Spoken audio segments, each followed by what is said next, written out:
Hello, everyone. Hello, everyone. I'm here with Theffy. I think, can you hear me? Yes, you guys can hear me. What is Yes. up? How you doing? Someone says, yo, GiBi. Someone says, yo, it's GiBi. Someone says, Toto. I hope you guys Well, are all having a great day, and I hope you all like the stream right frickin' now. if you don't, I'll be sad. You can't make Theffy sad. I would like some cheese Hmm. fries, says Pool Turtle. GiBi, do you have any? No, but I did mac some cheese today. I did have some mac and cheese. Yo, Okay, holy so, frick so, yeah, mac and cheese. frick yeah, it's been so long. I gave up cheese for Lent, so I didn't have cheese for 40 days, and then I made some lots of cheese dishes over the last 48 hours. But I'm loving it. But I'm loving it. But no, I do not have the French fries, unfortunately.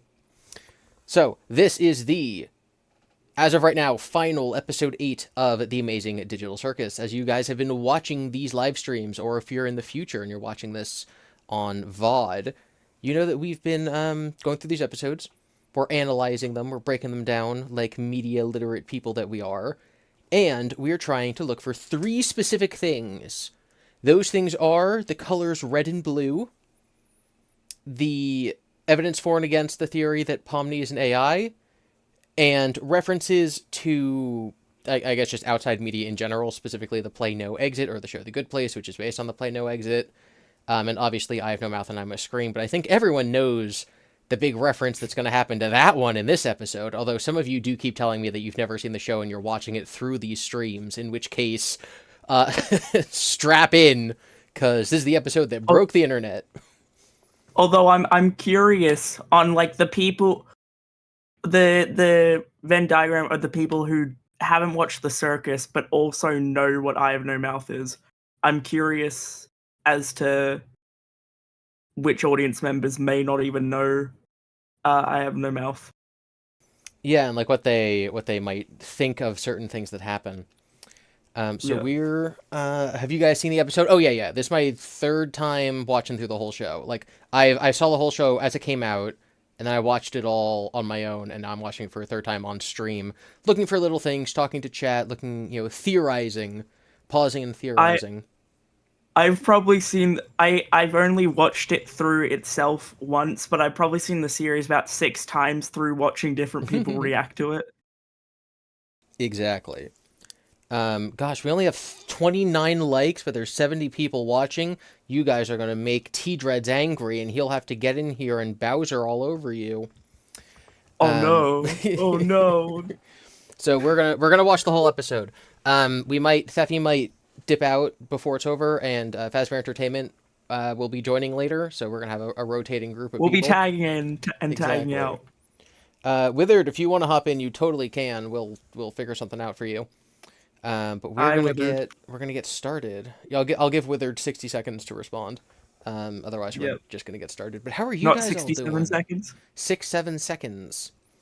How are you doing, Scary Yeats, Mirror Fanboy, V-Rat, Kubo Wooble, Gracie? How's everyone doing? Withered can't come in? Okay, well, screw him. We're going to start the episode. Heck you, withered. Episode contains sequences of flashing lights. Be very careful. You have epilepsy. Oh my god. Yeah, I did. Red and blue. Yes, Like yes. the I wonder if there's going to be any red or blue at the beginning of this episode right here. It's just like that Pokemon episode. What the heck is that?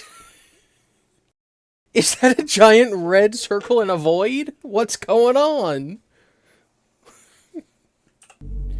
When you when you realize that if you take the final couple letters of its first name, it's Red Circle. That is true. And it's a red circle. Oh my god, more colors? More colors? Huh? More red? More red? A lot of red. Someone in the chat said, is this Tron or something? So my first thought, seeing this for the first time, was more like Hal from 2001: A Space Odyssey. But yeah, we definitely have this grid paper, computer-ish aesthetic, and we're about to see some new things. Okay. Oh god. The opening of this this is so complicated. I know that when Fazant comes in, he's going to want to talk about this for a long time. But we have a picture. These are all like, oh god, with the. This is what reality used to look like, youngins. Trust me, it did. So older photos of Christmas presents with clowns. There's a frog. There's a rubber duck. There's a checkerboard paddle. Like if you kind of squint, this like literally just looks like Zooble. It's just like Zooble-esque. And we get forward, and we have a big merry-go-round at a carnival. Remember episode 1 when Pomni runs to the door, and there's just a big, endless stack of them in a void? That kind of looks like this.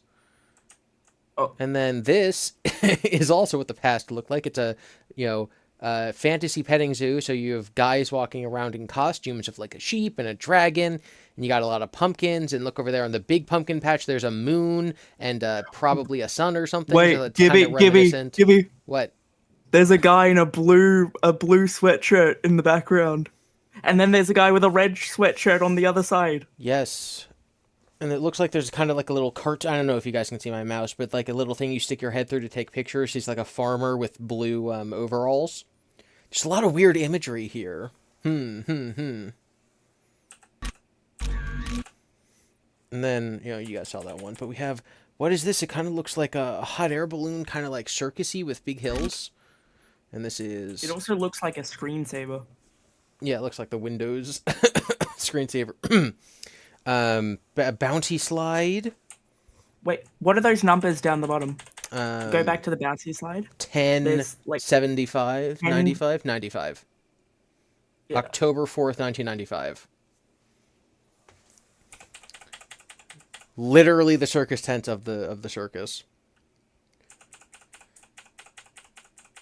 GiBi, I'm your age. What is a fantasy petting zoo? Okay, I've not experienced that one. I just mean the colors of these objects is what they used to look like.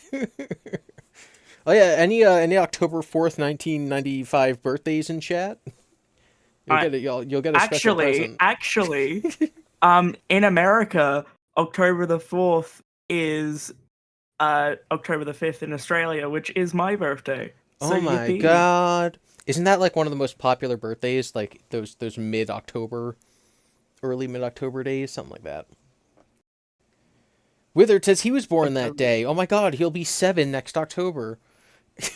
wait, you were technically born on the same day as me, even though it's technically the day before, but it's actually the same day. Yo, that's peak. That is peak. Alright. Okay, so all those things, right? So what we just saw is this is the birth of an artificial intelligence. Think about ChatGPT, think about DALL-E. Those images we just saw are being fed into this AI. So that's the training data that it's learning on. It has seen those things, it has learned those things, and it is now outputting new AI images remixed from the things that it saw. So we got a little green triangle, hexagon, we got a square, and these are kind of reminiscent of the gloinks from episode 1. They're just sort of geometric shapes that the AI is spitting out. And they're all solid. They're all regular, polygons or whatever. Totally normal, totally cool data. That's what it's supposed to do. Now a bunch of green balls are being added in. Oh my god, it looks like Spider-Verse. Yeah, and this the first time I saw this, I gasped. I actually, I watched this live on stream with Fred and I think Fazant. I, gasped. So, gummy worms, and then... I know that exact brand of gummy worm, by the way. And then they're really have, popular here. Dinosaur lizard guys. So immediately, oh my god, the AI combined these concepts and made gummy goo. Wait, GiBi, they're in a pool. Is that important? Is that important? Floaty boys. Yeah, they're like floaties in a pool. It's all important. February 10th, 95. It's all important.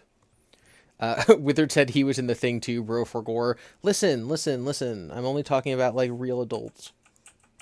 Was this places that Kinger took Queenie on dates? Possibly. It's like a McDonald's. Whoever wanted those fries earlier, we got some here. Like a McDonald's or something. But those aren't cheesy fries, GiBi. They're not good enough. That's true. I actually really don't like ketchup. Golf course also still kind of looks like a Windows screensaver. Skipping Have forward. we seen a golf course in the series? No, we have not. And, you know, masks and whatnot. Rhino and ostrich and shiny things. Jester. Just an old, like, restaurant. But it also... This one gives me a little uncanny, like, ugh, because it looks so much like the restaurant that Caine goes to. Like in episode 1, him and Bubble are there when Comedy goes to the void, and then him and Jax go there when he has to reach into his mouth. Like, this is literally just like that room, and that makes me feel a little icky. I don't know why. If we were... So we're going frame by frame here. If we were hitting play, these would all be speeding by really, really fast. Yep, big clown. Look, it's Pomni. The clown. Biblically or accurate is it Kaufmo? Pomni. Or Kaufmo. It's Kaufmo. Mm-hmm. Another, you know, alligator and water. Gummy goo-ish stuff. Okay, so now it's spitting out, like, a weird garbled data. It doesn't really know what to do with both of those things combined. And one of those was a moon. Now, blue stuff is being added to it. It's changing the color of the program itself. People getting bigger. So if anyone missed T-Dread's stream earlier today, he announced new merch. He's making merch with, like, Andrew, but because you can't, like, sell copyrighted work, he's not calling him Andrew, and Fredden suggested calling him Anthony. And so now Angry Anthony, instead of Vengeful Andrew, we have Angry Anthony. So that's why people in chat are spamming Anthony now that we've seen an alligator in a pool. So this, oh my God. This is one of those workstation thingies from CNA based on the butterfly. This is probably Queenie's desk. Also the chessboard. We can assume this is Queenie or Kinger. March of, I don't know if we can see the year. What does the note, the little circle thing? Something deadline. Soft deadline, hard deadline. Eat pie because it's Pie Day. I don't know. I'm sure someone in chat knows what year March had a first on Wednesday. I'm sure people on the internet already figured it out. Someone in chat said Kinger and Queenie had 3 kids because of the chessboard. Interesting, interesting. But either... Oh, and they had a dog, it looks like. They had a little doggy. But yeah, this is either Kingy or Queenie's thing. More shots of CNA. And these are definitely not real pictures. You can tell by the shadows. These are rendered in things. Greeting creation. Yeah. And there might be more stuff we can glean from here in retrospect, but for now, the point is that this is the CNA office. 1989, someone said.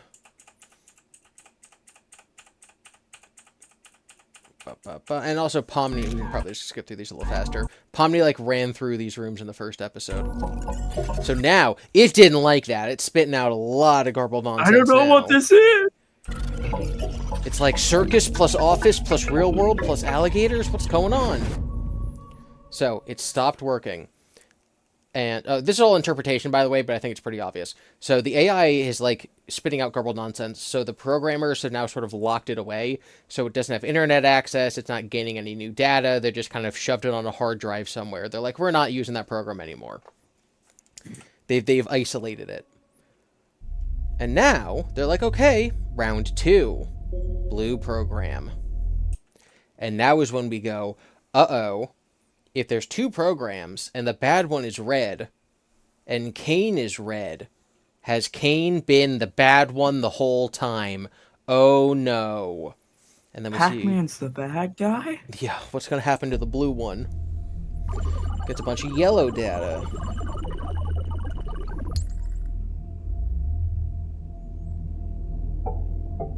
And there it goes with its geometric shapes again. Yellow data is good. So it's over there learning, but the red AI doesn't like that. Trying to break itself free. And it does. And it goes to the blue one.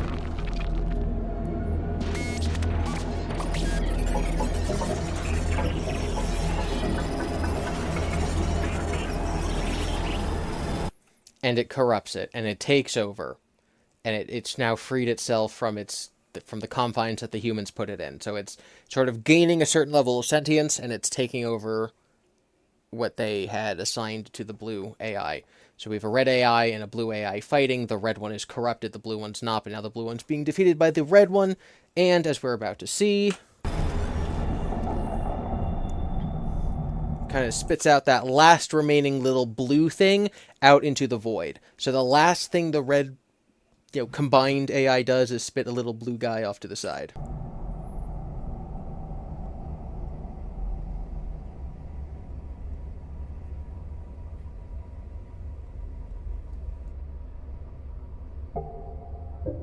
Oh, what could these shapes be? What could these shapes be, I wonder? What could they be turning into? Yeah, what are these? Oh my Caine. Bloinks. The freaking circus Birkenstocks. Same old socks, same old Birkenstocks. They're blue. They're blue. Same old Dove soap, same old Dove soap. Oh, So cookie flavored soap. Oh, that's disgusting. cookie scented deodorant. Oh my gosh. So Caine is a damaged AI that was put in confinement and broke out and took over their second project and now created the circus on its own, and a little blue thing floated off, which a lot of people theorize to be Bubble.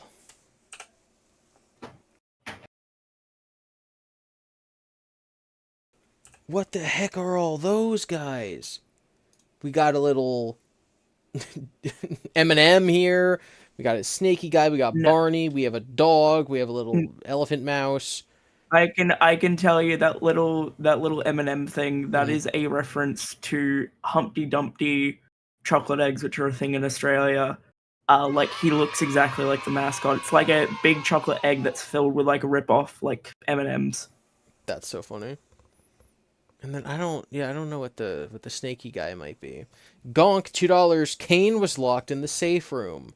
Correct, and we can't tell anyone about the safe room, including lawyers and family members and the public. And your mother.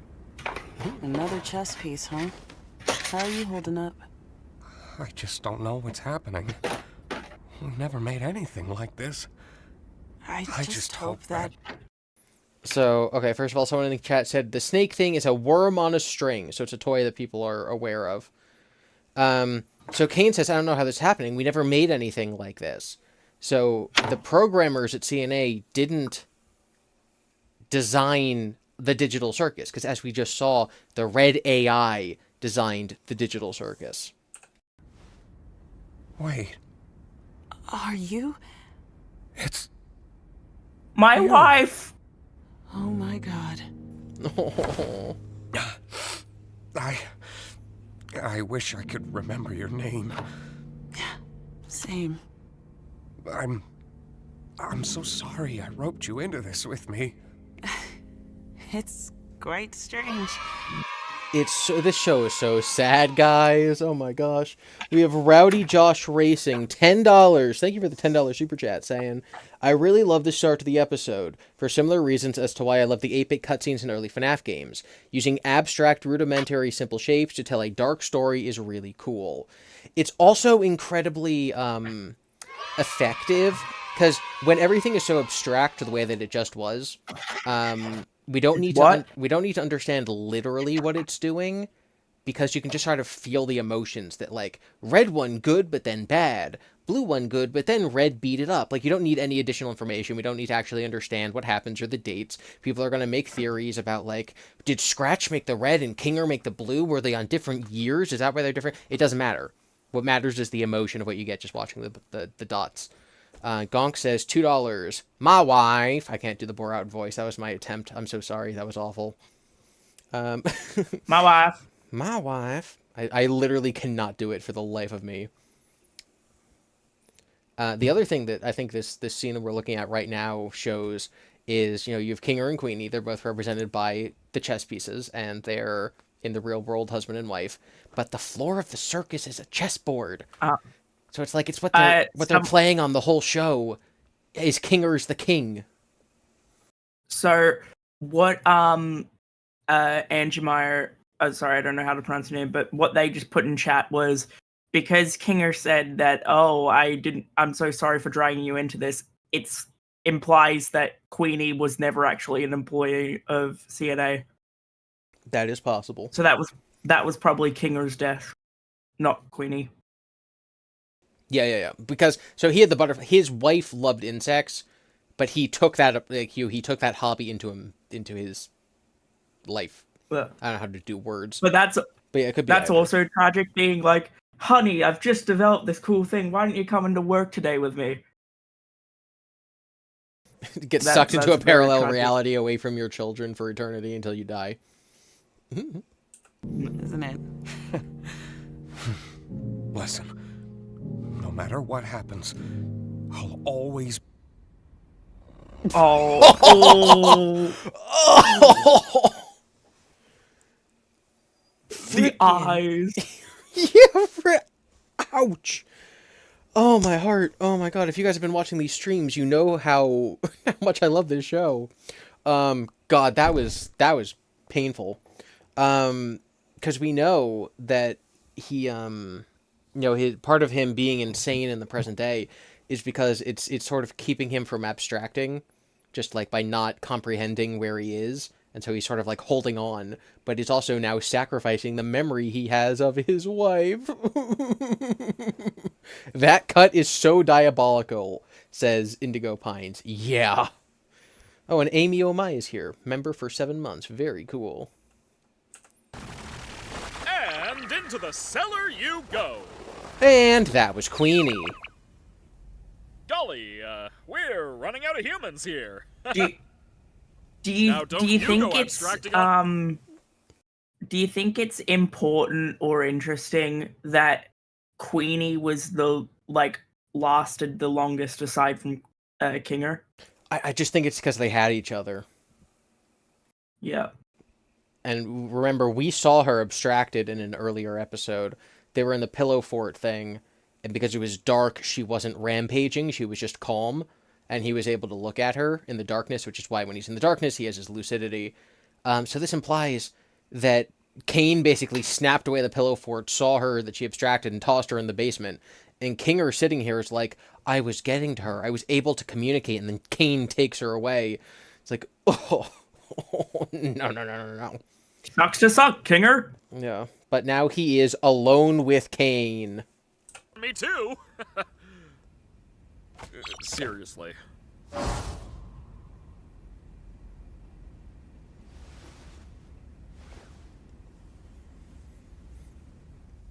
I think Bro would have abstracted the next day. Like we don't know technically how long of a gap there is between him being alone and Ragatha arriving, but it can't be long. He would have gone crazy.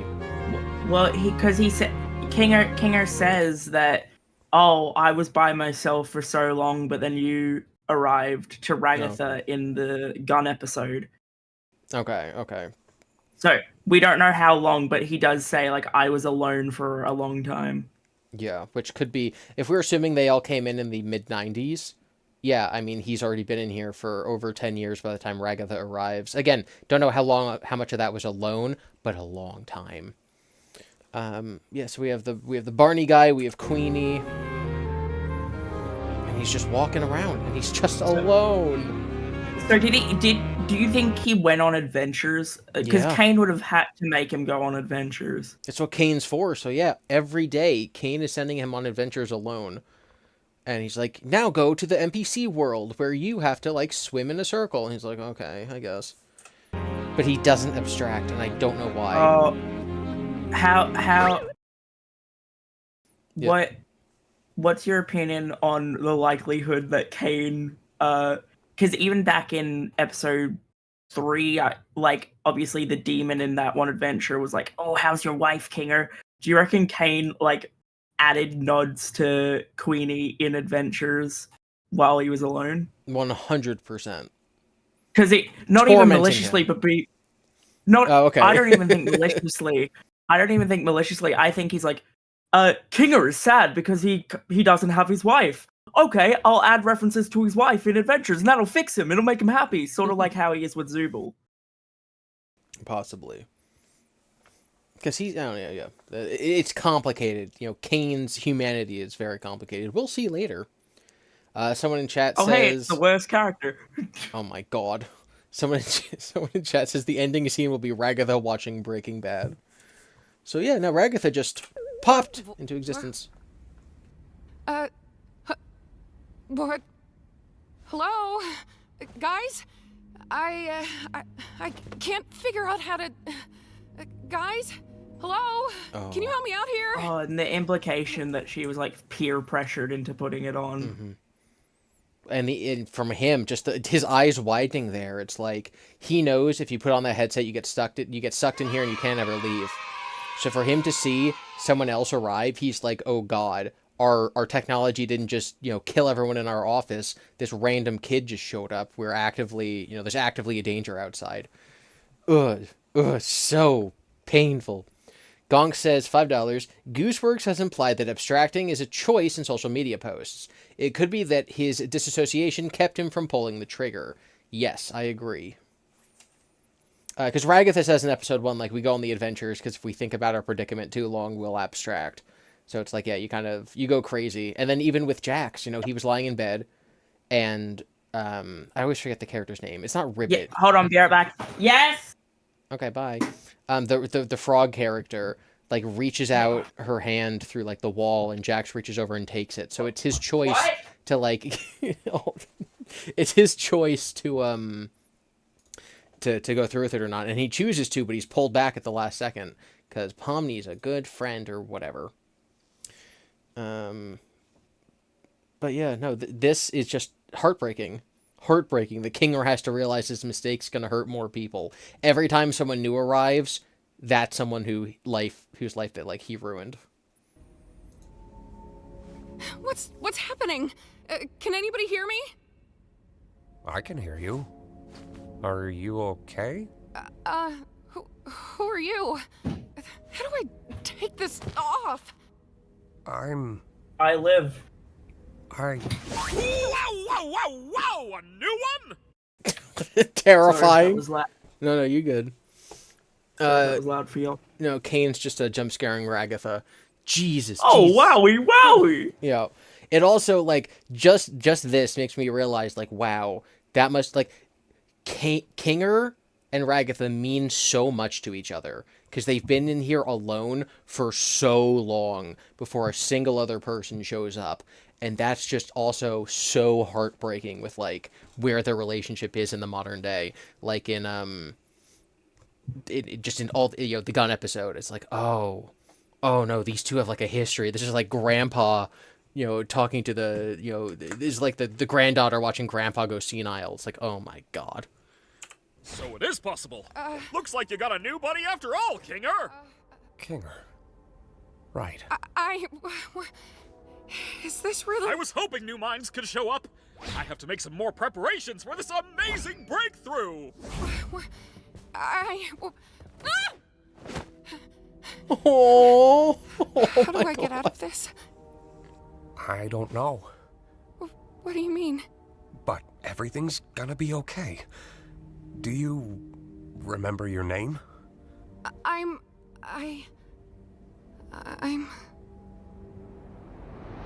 Ragatha? Oh, the perspective switch is so good. good You god. doing okay? Okay, so because it's been a couple days since I streamed, they just finished the adventure where they thought they were going to find the exit, and there's the leave button and the stay button, and Jax runs over and hits the stay button, and they're like, Jax, why would you do that?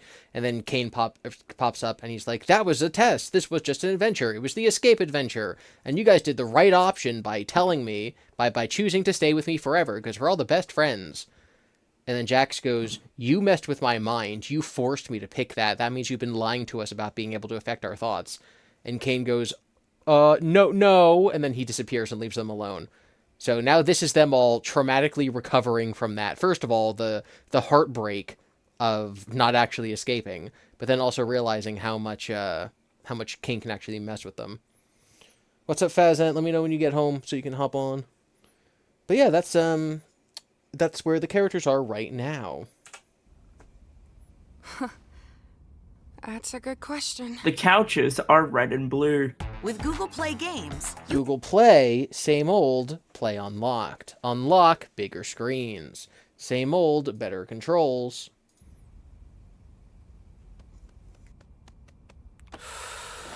Well, really hate to say it, guys, but I told Don't you even. Do not even fucking begin to say that sentence like you didn't try to keep us all trapped here forever. Anything could have happened when you press those buttons. It doesn't matter. It seemed to Well, they were going to go to Shrimp World. matter back when you did it. What if you did ruin our one chance at And leaving? what if Abel was secretly evil? What if we all got stranded in the void?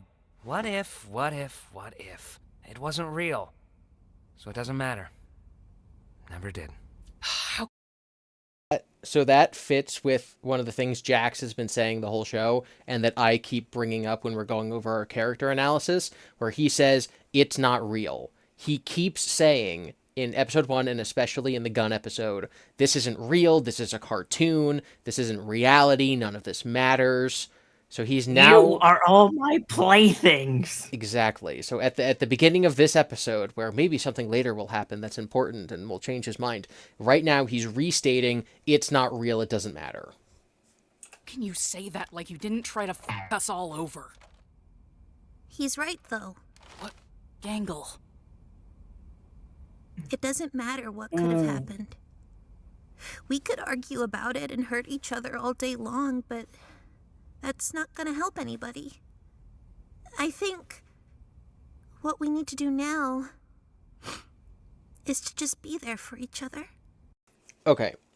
So this is one of the most important lines in the show, in my opinion, because I've been developing the theory that the show is analogous to the play No Exit, in which basically the concept of the afterlife is you, instead of demons torturing you in a lake of fire, they put people in a room together that are specifically designed to torment each other. Like just the exact worst group of people to be together, so that just their mere presence for eternity will torture each other. And so my theory is that the show is the opposite. That the show, what they're going to find out at the end, is that this is the exact right group of people to like make each other's lives better. And so Gangle right there going like, why does it matter what happened? What matters is that it's us and we're all together and we're here for each other. And that, I think, is going to be what, like, next episode, they're going to be like, Zubul, this is what you bring to the dynamic. And Pomni, this is what you bring to the dynamic. And Gangle, this is what you bring to the dynamic. And, like, this is why we're all friends. And Jax, you just be Jax. Oh, you. Someone says, like The Good Place. Yes, so The Good Place is based on the play No Exit. It's sort of a twist of the same concept, which is what I think this show is going for. She's right. We've all done bad things, but we're also all we've got. Twitter Also, really... my Okay. It's running late, so I should be able to stay a bit longer. Yippee. Okay. This is where I got in trouble on Twitter. Pomni right then just said, we've all done bad things. And Twitter said, what did Ragatha do? Ragatha did nothing. Ragatha's so nice. Ragatha's the best character. What is Pomni even talking about? And then that's when I said, actually, I think Ragatha's the worst character in the show, because she uses her niceness to ingratiate herself with other people for selfish reasons. Whereas at the very least, Jax, when he's being mean to people, is pushing them away so he doesn't end up hurting them. Like, yes, she acts nice, but it's for the wrong reason. And yes, he's mean to everyone, but at the very least, he's pushing them away so he doesn't hurt them because he thinks he will. And people didn't like that for some reason. People really didn't like that. Is he afraid of, like, him hurting other people, or is he afraid of getting hurt himself when they go away? I didn't interpret Jax as... Yeah, I don't interpret Jax as being like, no, you must stay away or I'm gonna hurt you, because he... Yeah. I think when he was telling Pomni, I was never your friend, none of that was real, I think that's what he was doing. Can you please watch it, bro? No, because that would be piracy and stealing, and we are not doing that. You have to pause the show every 5 seconds. Because we're, being ethical streamers here. I think we need to abandon the idea of leaving. What? Yes, What do you- Pomni. We got our hopes up. Almost as if there's and no exit. We were let What? down. It's also, if for whatever reason people didn't watch the first stream, in Kaufmo's room, he literally writes "no exit" in big letters on the wall. I don't know what exactly happened with Kaufmo, but we can't let that despair consume us. We should focus on what we have. Yeah, so Kaufmo realizing there's no exit is probably what caused him to abstract, because that's what made him give up. That's what she's saying. Like you said, constantly chasing an unattainable goal will drive us crazy. Maybe what we have to You do know something now that's is always tripped me just- out? It's What's that? like the stuff about like their cartoon avatars, right? And like obviously there's the big like changes to their body, whatever. But the thing that would always trip me out is even just having like one less finger, because Pomni has like 4 fingers, including her thumb. Mhm. That would trip me out. Or like Ragatha having like a pointer finger, a thumb, and then just a big blob. Like that would weird me out. Like having one less finger in Yeah, this new form. at the very least, you know, like they seem to still have like grip strength. Like even though Ragatha is made of like, you know, stuffing, she can still like hold on to things. I think being an abstract worm on a string would be insufferable. Oh my god, it's just like I have no mouth. Man. Oh my god. Oh, but I had True. dreams and goals. I wanted to be able to leave my mark somewhere in the world. How am I supposed to just abandon that? You've made a mark in my life. oh my Kiss. god. Oh I my know, god. You're probably right, but it just really sucks.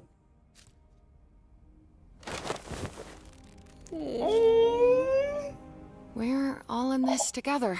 Exactly. And we'll always be in this together. It's going to hard cut to Jax being on the side of the room alone on his couch, which is commentary on where his character is right now.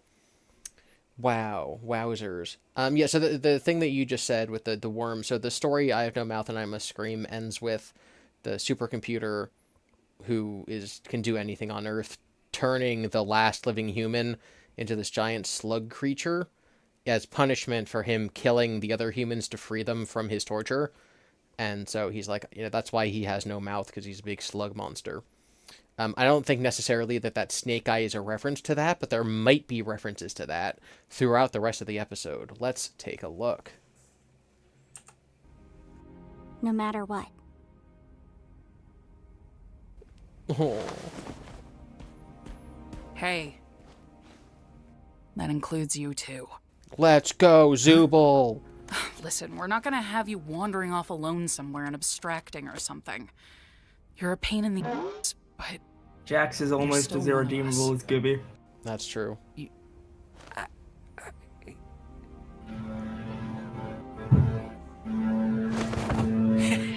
You think I'm capable of abstracting? You guys worry too much. Are you being abducted by an alien? What? Are you being attacked by a cow? No. Or a tractor beam? Like being abducted by a UFO? I think that's the lawnmower. Okay. Oh, right. I forgot. It's daytime. I'm like, it can't be a lawnmower. It's the middle of the night. Oh, never mind. Well, it stopped now. Yeah, it stopped. Sounds like a cybernetic cow. Yep. Gosh, see, just right there, it made me love Zooble so much. Like, what a nice, you know, effort. So right now, it's on Jax to say, you know what, that was nice, I'll join you. And the worst thing he could do right now is get up and walk away from them. So I hope that he stays and he, like, befriends Pomni. we need a vacation. You just had one last I don't episode. understand, Bubble. They want an exit, they want answers, they want something real. I give them an adventure that covers all of that, and they still hate it? Surely they don't want to actually leave me, right? No way, Jose. No way, no how. I do everything for these people. I slave over these adventures for them. I step outside my comfort zone to appeal to them, and they still hate them. I remember I sent you a message that you judged me for when this episode first dropped, and I'm like, low-key, this is the most sympathetic I've been towards Caine. Yeah, for the next 5 seconds. Like, I think... You guys know the paperclip thought Thank you, thing? Indigo Pines. Thank you, Indigo Pines. I always feel bad for Caine here. Listen, I do feel bad for Caine as a character, but he's in opposition to the other characters. And unlike Jack, I think just because of the specific setup of the show, he's an AI and they're humans. Unlike Jax, who I think will be able to change his mind and join in with the others, I don't think Caine is capable of learning to just accept that they don't like his adventures and to take feedback, because it's literally an aspect of his programming as an artificial intelligence. So the paperclip thought that's not experiment. his fault. It's not his fault, but he's a clanker. He's a computer. It's like as a character, I can feel bad, but also within the fiction of the show, he's not real. The paperclip thought experiment is the idea that you make an AI to produce more paperclips, and then it ends up consuming all the metal in the world to make paperclips or to make machines that make paperclips. And so the idea is that Caine just wants to put them on adventures, and when they're sad and they don't like the adventures, he's like, okay, well then I'll make an adventure that makes them not sad. He can't comprehend that they don't want to do the adventures, because it's the only thing he does. And he's incapable of changing because he's a computer program. So what I would say, if I was in the scenario and I was one of the main characters, I would try to alter Caine's programming. Made a program that creates a body perfectly encapsulating their mind files, and they hate those too! Mind files is another thing people jump on, because there's a big argument in the fandom as to whether or not the people got sucked into the game like Tron, so like their bodies got, yoinked in, or if they put on the headset, it created a copy of their mind, and then in the real world, they took it off and they walked away. Like, is there a real Kinger and Pomni out in the real world just chilling, or are these their bodies and they disappeared from the real world? People can't agree, but him saying mind files made people think it was the second one. I feel like people are looking too far into that line. I feel like it's just a computer isms to refer to, like, memories as mind files. Like, yes. I feel like it's just, yeah. I don't think this shows one way or the other which one it is. IMO. Yeah. Starting to get the feeling that they just hate. Why would they hate you when they could just hate you? This is why I was created. This is my function. Exactly. They'd rather abstract than go on your adventures. That can't be true. I do everything for them. Don't they get that I'm trying? Maybe you're just genuinely bad at this. Shut up. No. I fixed that. Poor guy. I can solve any problem. I fixed that. So he used to be bad at it, but then he fixed it. So was that him eating the blue bubble? Possibly. I can solve this one! That's what this is. A big puzzle that You're I need to insecure. solve. Don't know what for.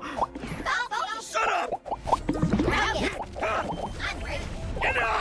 Maybe you deserved to be abandoned. You really were the lesser of the two. You ruined this. Bro! Bubble just took such pleasure in tormenting him. And this made people go back and re-examine the show and be like, oh, Bubble's literally been like, trolling, tormenting, annoying Caine like the entire time. Like, he pops him most episodes. Or he calls him a parasite in like episode 1 or 2. So Bubble being an aspect of the circus or an aspect of the AI that is not Caine, being something separate from Caine, like whatever remains of the blue AI or some different thing, but being something that is apart from what Caine can actually control is really interesting. Who do they think they are? I give them everything, and they spit in my face! Don't they know what I'm capable of? Humans! They only think about themselves. They're spoiled! They won't abstract. They won't leave me. I won't let them. I'm better. I'm more powerful. I'm the original. I am. He said he's him.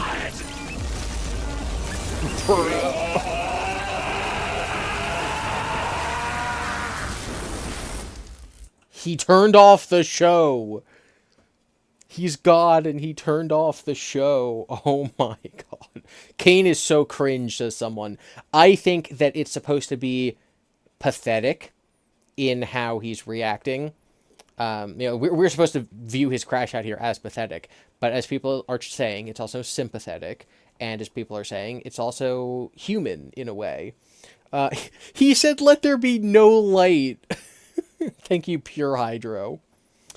But yeah, gosh, no, this is scary. That's, Caine is my little wholesome chungus. I can't believe he just freaked out. He's about to do bad things. But I love Caine. I love all my Digital Circus friends. Oh god. Damn. Let's get this show on the road. Oh my god. His eyes were the colors of the things that they were looking for. I'm trying to find it. Also, GiBi, I watched your stream of the one with the favorite character awards, and was that your first time seeing the end credit scene? Yeah, that was my first time seeing the end credit scene where he does this. Yeah. Yeah. Sloppy oysters, $2. Caine is like the demiurge, a blind, foolish god. Yes, so that's the evil god. I can't think of the word right now, but you guys know. We talked about this on one of the other streams, but it's the idea that there's like an evil god of the flesh that in Gnosticism, that's what I'm thinking of. In Gnosticism, it's kind of like the idea that the Christian god is the evil god of the flesh, and there's actually a good god above that. And so this is the idea that it's a god that can do everything, but it's flawed in some way, or it's trying to lead us astray, etc., and we should not follow it. A god created. I don't think we're gonna make it. I don't think we're gonna make it to the scene before I have to go. Big rip. That's okay. Do you want to talk about your theory while we're right before we get to the song? Okay, so before we get to the song, just quickly, this will all make sense once you all get to the scene. But my theory is that Scratch, he was the dog guy at the start of the thing. He had a tumor in his head, and he didn't create the circus, because we know that Caine created the circus. But he's the reason everyone got sucked in, because he had a tumor in his head and he wanted to create not create eternal life, but like live on in some form, William Afton style, and just trapped all his colleagues in there as well. Yeah, so it's that Kinger's coworker, who we know had a tumor, wanted to live forever, and so that's why they all are in here. Like, he almost tricked them inside. Yeah. Yeah. That's the quickest summary. That'll make more sense in a little bit once I'm gone. Yeah, when you told me that, I was like, wow, that's like you picked up all the pieces and you made something really compelling from it. That's like a FNAF level theory. And we'll look forward to hearing more about that. But do you got to go right now?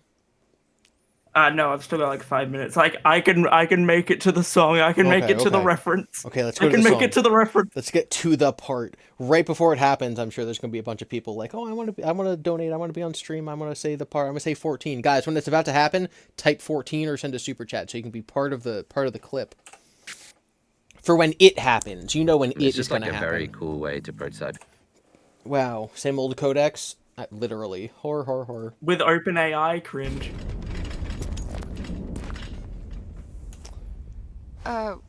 What was that? Hello, my little fortuitous fruitcakes! Today's adventure is... Caine, we're not in the mood. Why don't you answer some of our questions? We have a lot of them. Who has time for questions when there's a whole wacky world of hijinks out there? Wacky World, that's a reference to the song Wacky World. Hey! Alternative. Whoa, she has no mouth now. Interesting. briefly. I don't got to explain diddly squat. Can you just give us some time to process everything? Or how about we skip the melodrama and get right to the fun? No, Caine. We have a lot on our minds right now, and we're not going on an adventure. I see. And since when were you in charge? Damn. Do you have any idea how much I do for you guys? How much I obsess over trying to make things perfect? How many insults I have to ignore to do my job? You have a lot on your minds? Don't make me laugh. I have a new adventure for you, and you should consider participating. And if we refuse? Maybe I'm not getting through to you.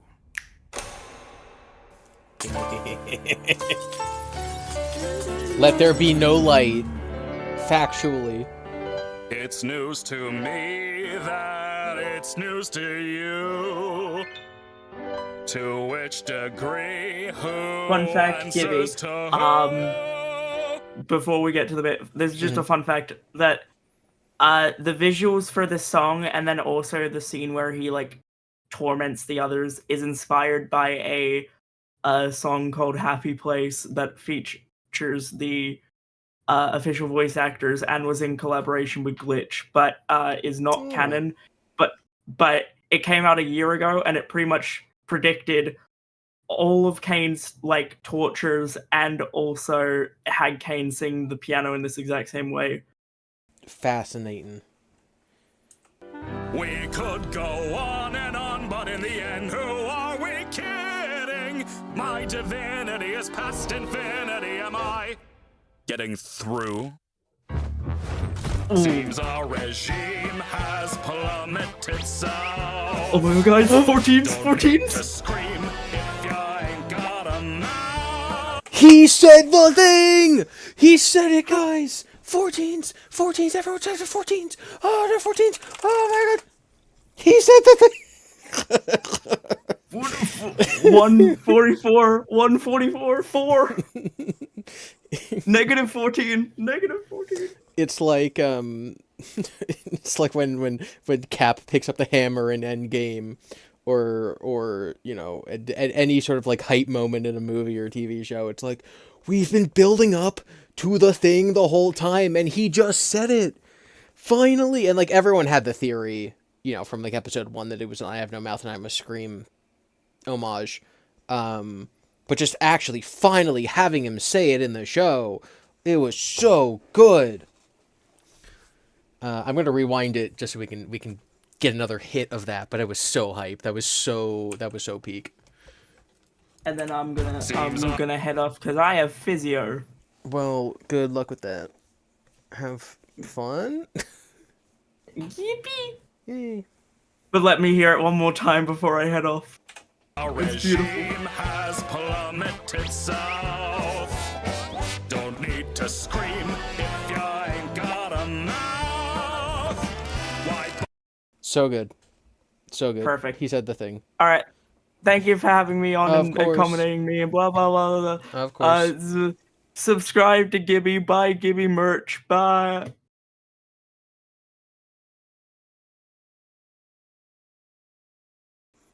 Okay. I think you guys can still hear me, even though my picture's not on screen. Give me 1 second. Okay, now you can definitely hear me. Now my guy's back on stream. All right, Fazan, if you're still listening, you can hop in whenever. Yeah, but no, the show is so good. Guys, did I tell you that I like this show? And, like, here's the thing, right? Here's what separates this from, like, a lot of other projects. If people had guessed, if you wrote this whole show before they really started making it, which they did, I think they had every script done before episode 2 came out. If you're like, oh, I'm going to build up and dramatically reveal in the second to last episode that it's an I Have No Mouth and I Must Scream homage, and then from episode 2, the entire audience guesses that that's what you're doing. And instead of making a meta joke or something about it, or changing the plot or altering the script, you just go through with it because it's what the show was supposed to be aiming for the whole time. You just follow through with it even though people guessed that you were doing it. That's a good thing. And thank God the show the show did it. They wrote a plot from beginning to end and then did more drafts and then made up the whole show. They wrote the whole thing before they started making it, and it's that good. And it's that good. You don't just do what the fans say. What's up, Fazant? I love it. I love it. Hello, GiBi. Hello, you home? You want to stream it to me? Oh, yeah. We're I don't know if you were listening, but we're at the need to scream if you ain't got a mouth part. Yeah. I'm glad I made it when I did, because the part that I want to give my analysis for has not yet happened. Okay, perfect. Can you guys all hear Fazant? You should be able to. Yeah. No. Someone said, no, gotta rewrite the show to subvert our expectations. I loved episode 9 and got season 8. Oh, I loved episode 9 and got GOT, Game of Thrones season 8. God, yeah, exactly. So let's, again, I'm gonna go back again. Sorry. You got to get the flow of the song to have it really hit you, because I keep pausing in the middle of these bars. My divinity is past infinity, am I getting through? Seems our regime has plummeted south. Don't need to scream if you ain't got a mouth. Why bite the hand that feeds when it's the only hand you're getting? It's time you see that this great marquee is the only place you're ever gonna be. So strap on. So he literally just said that they're not leaving. The Great Marquee is the only place they're going to be. That's what he wants. He doesn't want them to leave. But if we take him seriously, he might be telling the truth. The thing that I find interesting is that earlier when he was having his crash out, he said, they won't leave me, I won't let them, implying that he is the one preventing them from leaving. And whether or not that's in reference to like the abstraction, because he says they won't abstract, they won't leave me, I won't let them, or whether or not he's talking about like two different things, like, one after the other. But I find it interesting. Yeah, like this is the thing. If anyone's watching this and they haven't seen this episode yet, they're watching it live with us for the first time. We still don't know if they can even leave. So that's one of the things we're gonna keep speculating. Gonk $5. Did you watch the YouTube series of the guy going through the series in reverse order? Got the point better than most watchers. I did not, but that actually sounds really interesting. I might watch that in my free time. Kessia, €10, I think. According to Jax, he's the funny one. Ragatha's the cheerful one. Gangle's the sad one. Kinger's the crazy one. Zubal's the grumpy one. Caine now says he's the one who's running the show. That is true. Because Jax keeps saying it's a cartoon, it's a show, it's not real. But as a little spoiler alert, he's wrong. Maybe that's implying that Caine isn't as godlike, isn't as infinite as he thinks he is. And to get on the chin, and don't forget who's running the show.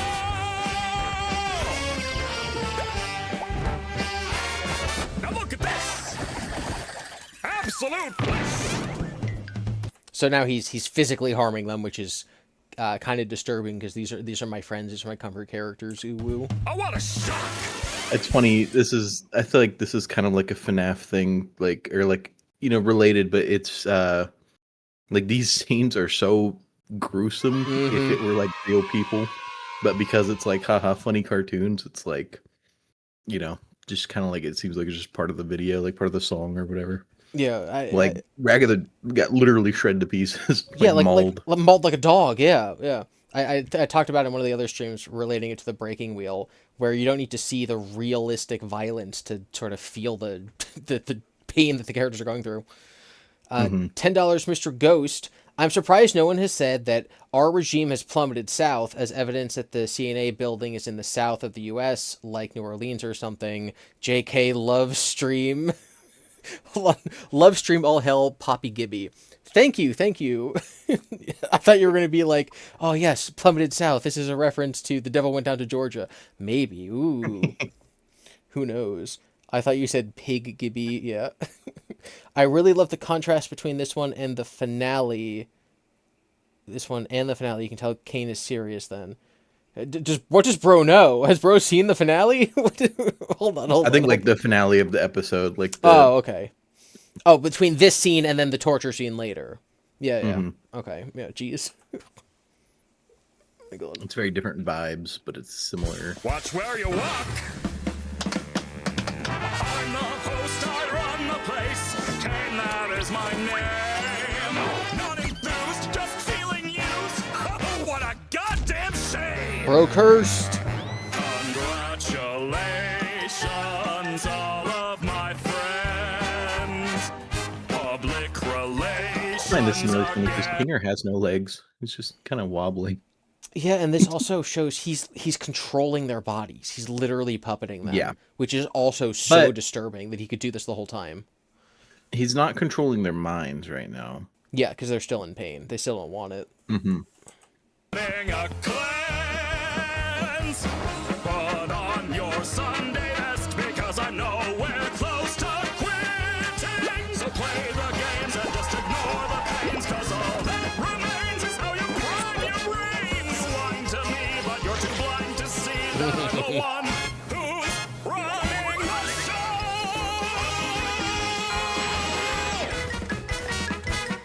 Okay, so we got to go back and watch that, but I want to finish the song. Yeah.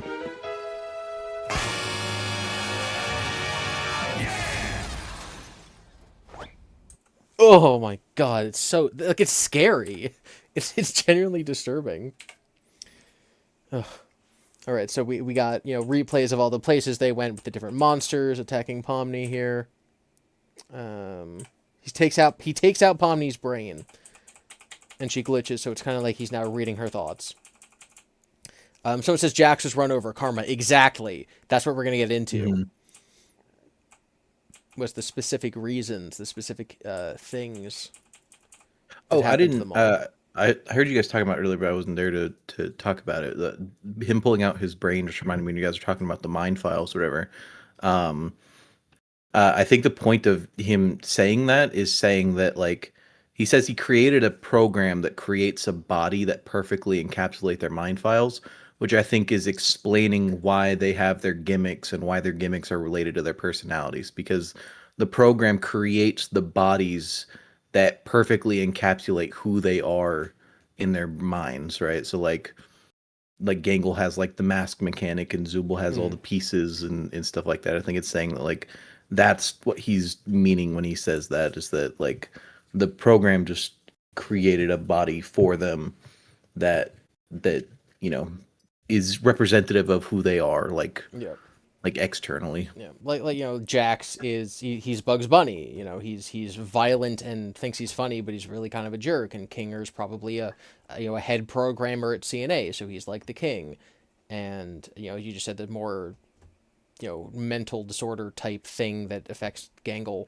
But the big one is with Pomni, which is that she's a jester. Why is she a jester? Well, we keep talking about it. Jesters can speak truth to the king without being punished. But who's the king? Is it Caine or is it Kinger? I'm sure we'll find out in a minute. Ooh. What I thought about recently, is Pomni a jester or is she a jack? Like, as in, like, a jack of all trades? Ooh, that could be why she doesn't have a role.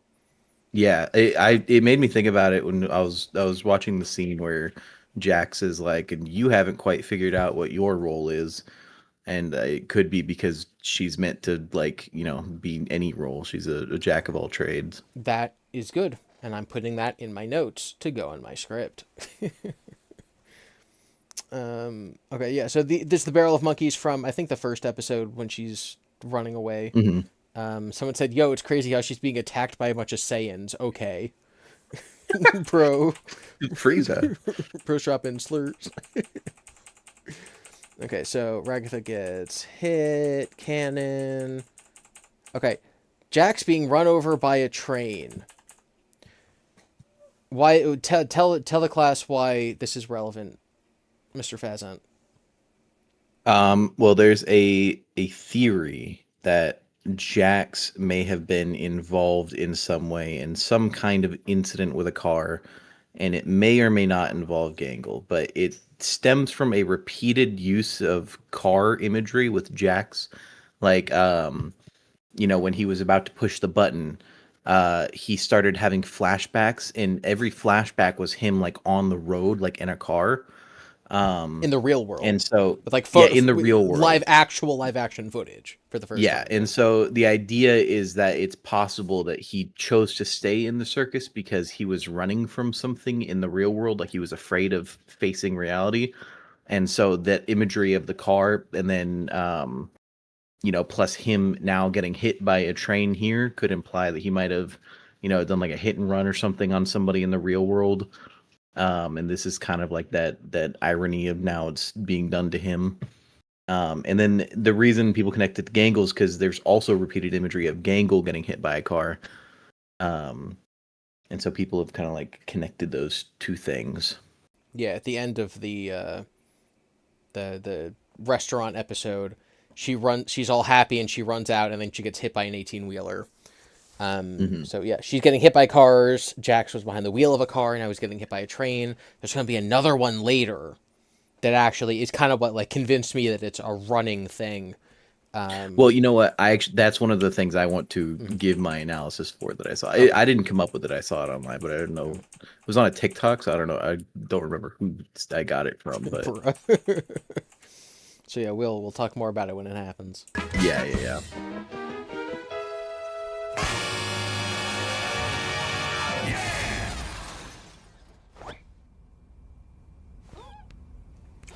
Ouch. Oh. I think we all understand each other now. Tina looks terrified there. Yeah. Because bro's senile. He doesn't even know what's happening. I work hard every day. Yo, that was a really cool hospital room. With the digital alarm clock. Same old hospital room, same old hospital room. Same old Kinger. Yeah, anyway, Kinger's like senile right now. So he has no idea what's going on. He's like, why am I blowing up? What's happening? Welcome back. I can't believe Several days later, so they've just been going on adventure after adventure. Pomni's literally holding Ragatha under her arm. Didn't pick up on the context clues. It was practically spelled out for you. What are you, stupid? Next one's gonna be even crazier. Hope you're ready. By the way, Kinger, I need you for something. Come with me. Huh? Oh. Oh my god. I don't know how many more of these new adventures I can handle. What? Got nothing positive to say about this one? Oh. I can't take this anymore. We gotta do something about this or I'm gonna lose my mind! I never should have antagonized him so much. I'm sorry. It's not your fault. Break time! Gotta brainstorm some new God. ideas.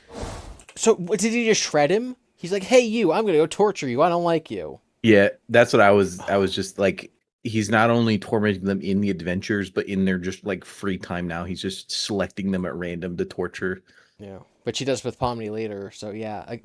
So dark. Oh my god, it is so dark. He shredded me. Oh my god.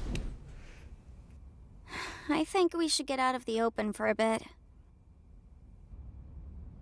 It was one of the best scenes in the show. So cozy.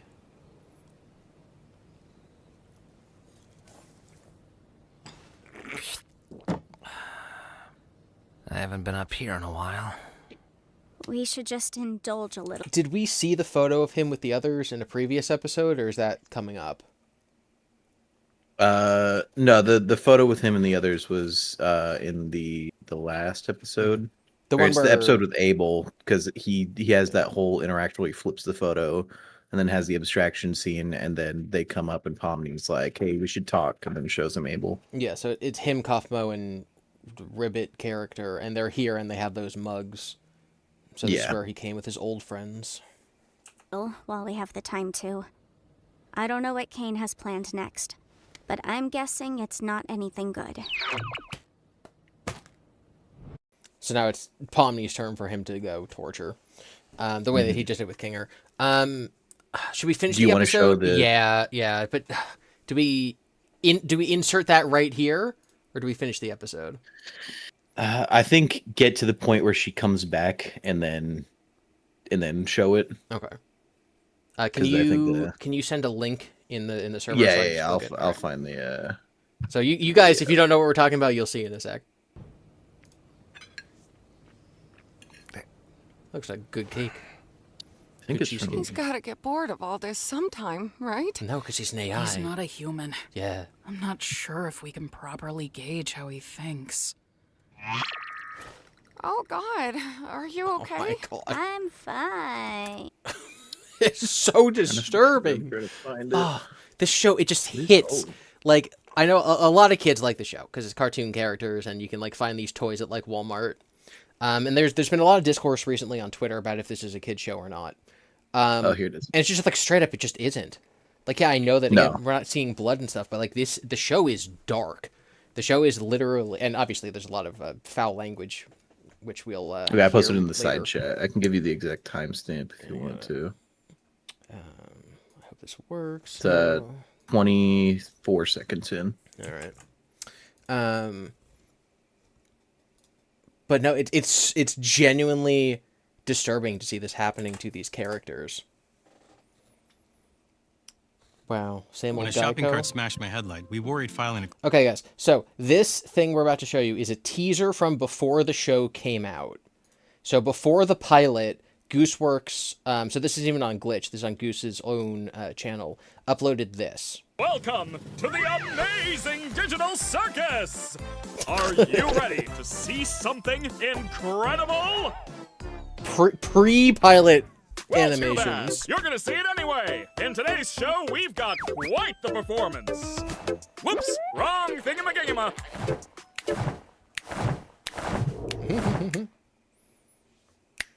So like, there is lore because like that's where all the abstracted people go. Like we saw the little basement. Now, ladies and gentlemen, Pomni here is gonna perform something you've never seen before. Don't worry, my dear. You won't even die horribly. Well, That is. I think we both had Go back to something the learn from please stand that by scene experience. real quick. Yep. Anyway, so just so you guys get the point, this is literally what just happened to her. I just noticed something really interesting in that. The please stand by. Yeah. Look under bubble right there. It's the yellow, red, and blue. People Yeah, were talking about like a yellow. People, one of the theories is that there might be a yellow AI, and that might stand for Pomni or something. So like, you know, the blue, the red, and then there might be a yellow entity. Because one of the episodes, the anime segment or something, it was like the letter blocks, and there was like a blue, a red, and a yellow in the middle. And we can go over theories and stuff. But so this, the idea is that when she disappears here, this literally happens to her. So she's sitting there eating her sandwich, she disappears, and Caine's doing this. Ladies and gentlemen, Pomni here is She's gonna like, "What's perform going on? something You've never seen before. Why'd you take me away from my sandwich? What are we doing here? Why are you torturing me? Don't worry, my dear. You won't even die horribly. Well, I think we both had something to learn from that experience. And then cut right back to this. Yeah, all the knives are in the exact same spot. Yep. It goes back to eating the sandwich. Crazy. I just found this interesting. The description for that teaser says, I've been working on a crazy 3D animated pilot about a rogue AI that relentlessly torment and then cuts off, has fun adventures with 6 human souls. Souls, you say? Soma Theory That's what the dead in the description water, you says. say? Soma Theory found kneecapped out back with Tails games, you say? Yeah. But yeah, I think that was such a cool little, like, what don't we see in this episode? Something we see in the teaser. That's how you do, that's how you do teasers, Scott Colvin. Gonk, $2. Why does he look like that? Yeah, the character model's changing as the show goes on is Oh, that's I think, crazy. appealing. What's crazy? I just noticed too in the scene where the abstracted thing comes out when he's like snapping his fingers. The closest, the only door we can make out of a character is Ribbit. Crazy. 6 human souls sounds kind of familiar. Are you just, is that a I Have No Mouth reference, or are you talking about something else? The Six Nights. Probably FNAF if I had to guess. Oh, Yeah, duh. I'm like, what? Sorry, I'm thinking about a good show right now.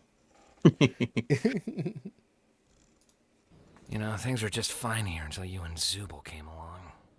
Whoa. Nothing? Okay. Rage bait failed. Exactly. Me on Twitter when no one likes my posts or gets angry at me.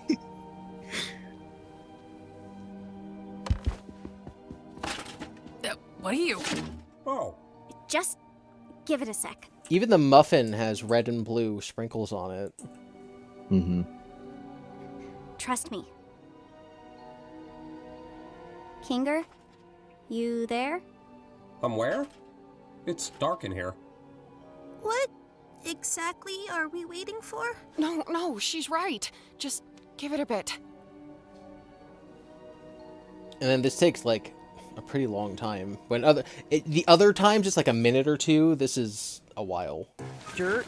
Same old dirt. Love dirt. Yo.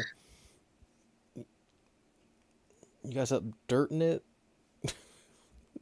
I don't know what you want me to do. I've got a bucket on my head. I'm guessing you don't want me to remove it.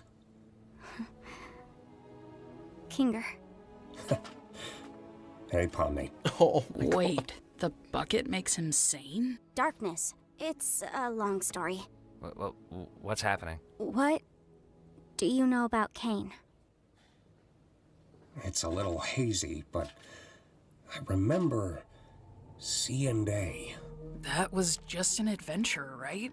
No, C&A is a real company. So doesn't that imply that, like, when Pomni and Zubul, at the very least, broke into this abandoned building to do urban exploring, there weren't C&A signs everywhere? Because they would have seen them. I guess not. Interesting. Because I think at the end of episode 1, when it zooms out and we see the quote-unquote real station with the VR headset, there definitely is a C&A thing there. Yeah. Weird. Hard for them. Wait, they really made this game? No, we didn't make games. We were just developing artificial intelligence. Specifically creative AI. The kind that could come up with its own ideas. So this isn't confirmed, but my theory is that CNA probably stands for creative AI, like CA. And therefore the Caine and Abel thing was always MatPat bait. And, like, Goose wrote this and was like, I'm going to name this guy Caine. Everyone in the community is going to think that we're going to find an Abel at some point. And that's literally what MatPat said. And then Abel was the misdirection last episode. Mm-hmm. And so I think CNA stands for creative AI. Yeah. Goose, and I think Kinger even in this has said that, like, Caine came up with his name himself. Like, the AI was not named Caine. The AI came up with that name for himself. And Kinger in this too is like, I don't remember what we originally called him. Yep. And create things within the program. What is going on right now? Caine was our first semi-successful attempt at that. I can't remember what we originally called him, but he was one of my greatest achievements as a programmer. You made Caine? Partially, yes. I got a few pointers from, I can't remember his real name, but his circus name was Scratch. That man was a genius. So that's the yellow lab we saw earlier. Yeah, this is something I feel I see a lot of people, I think, misinterpret. Is that a lot of people say that, like, Kinger made Caine and Scratch made Abel, the blue AI. But Kinger says that, like, Scratch helped with Caine. Like, we don't have any information about if Scratch did anything, like, made another AI outside of Caine, you know, like, if the blue one. I mean, I could, you know, make sense for it to be, like, if he made the blue one. But, like, what Kinger says here is that, like, Caine was made in part with Scratch's help. Yeah. Yeah, not necessarily that one made red and one made blue, just that, like, they developed them together. Mm-hmm. And this is what Theffy was talking about earlier, that Scratch... you know what? He'll say in a second. Hold on. Wait. Caine was pretty rough around the edges, though. So that's I the wasn't red. quite on Scratch's level of thinking outside the box, but Outside the box. Good groundwork for something the rest of the team could wrap their heads around. I can't say the same for Scratch. His ideas were often so bizarre and abstract that the rest of the team had no idea how to work in his language, either due to pure brilliance or the tuner in his head. So a lot of important stuff right there. So Scratch was abstract, and a lot of other people couldn't fully understand like what his ideas were, or like the notes he was leaving, or the way that he was programming. So it's possible that he was the corruption that led to, he was brilliant, but it's possible that his touch on the program is what led to the Red One sort of glitching out and going crazy. He hurt the code. He's the one who made it not as good because of his mentality. Pfeffy's theory is that Scratch did it on purpose. He had a tumor, and so he was gonna die, and so he uploaded his consciousness into the circus to be immortal and got everyone sucked in there to be his friends. Possible. I don't know if that's necessarily where... Okay, let me rephrase that. Like I said earlier, great theory. He picked up all the evidence and got to a satisfying conclusion. I love it. I just don't want the show to go that way, but I admit that the theory is very sound.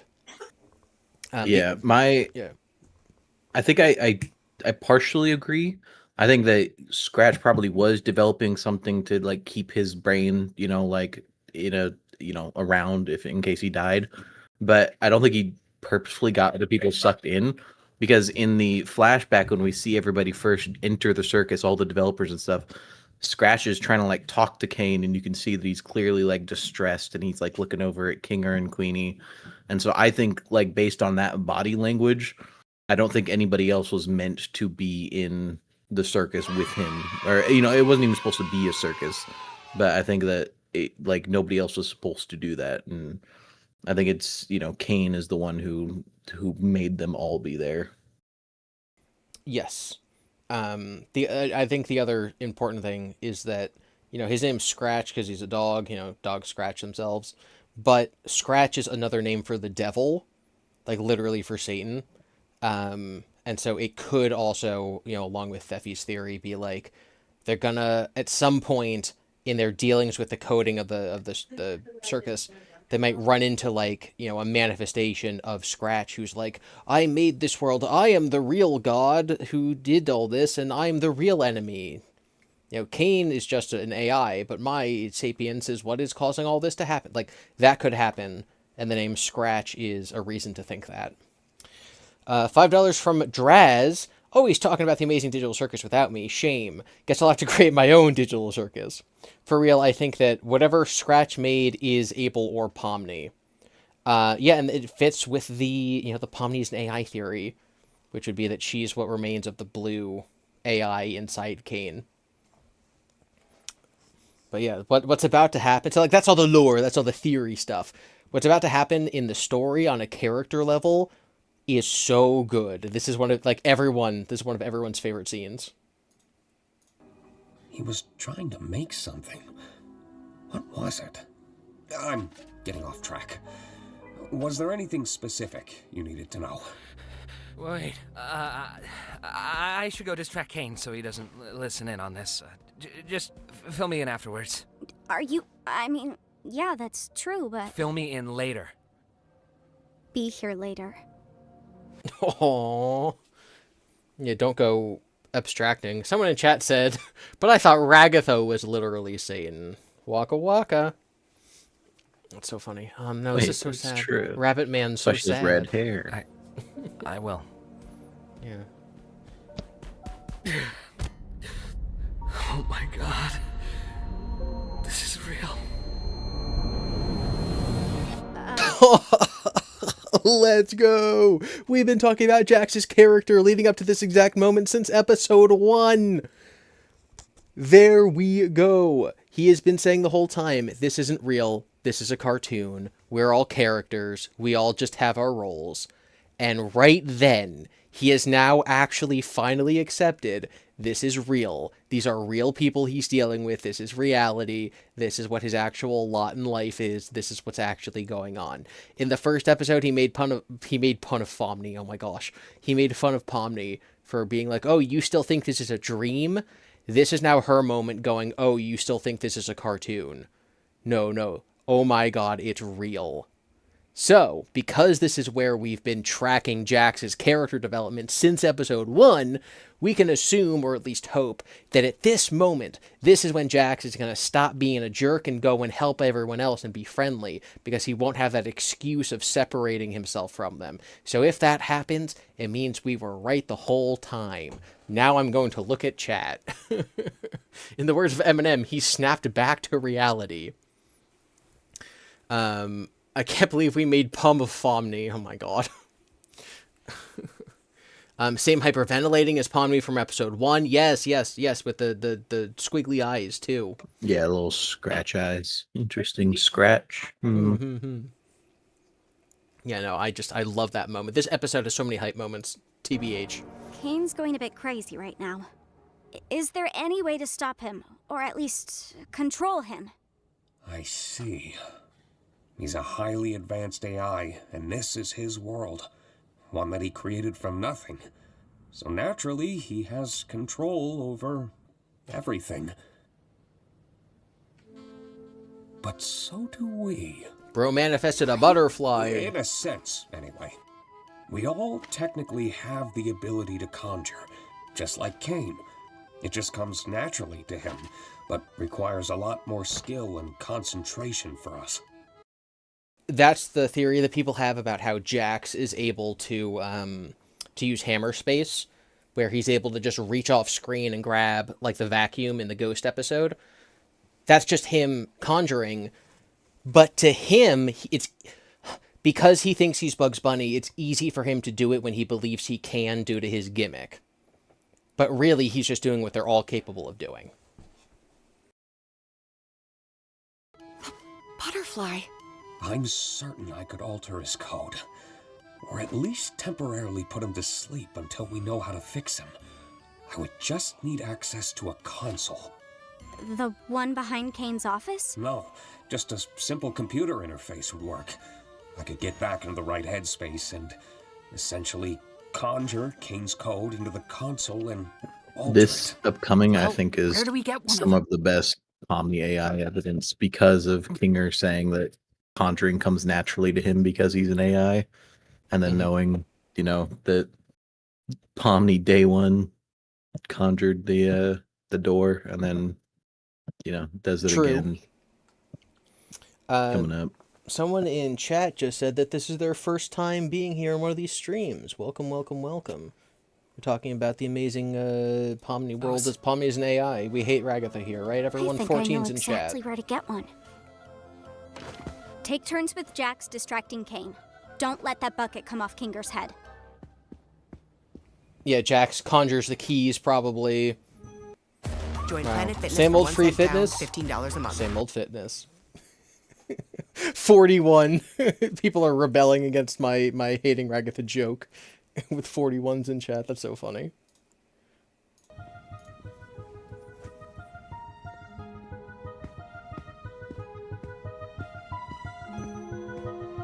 And that's the mirror she looked in episode 1 when she first saw herself.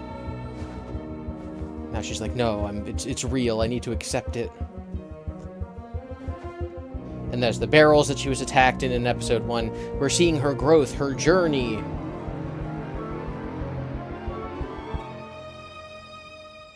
And what's she doing? She's conjuring. The exit from episode 1.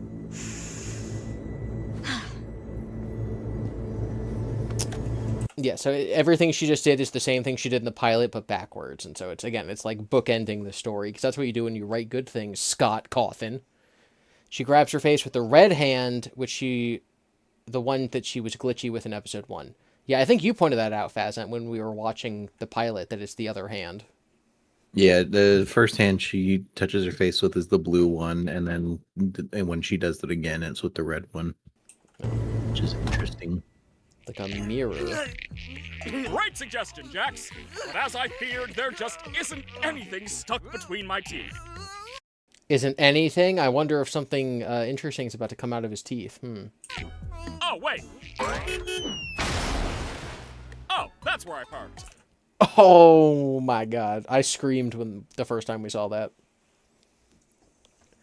Because if we believe that Jax hit someone with his car, it's like, oh, there we go, violent car crash imagery. There's no one in it, so it's not like showing anything, but we can just imagine that Jax was in it in real life. Jeezums.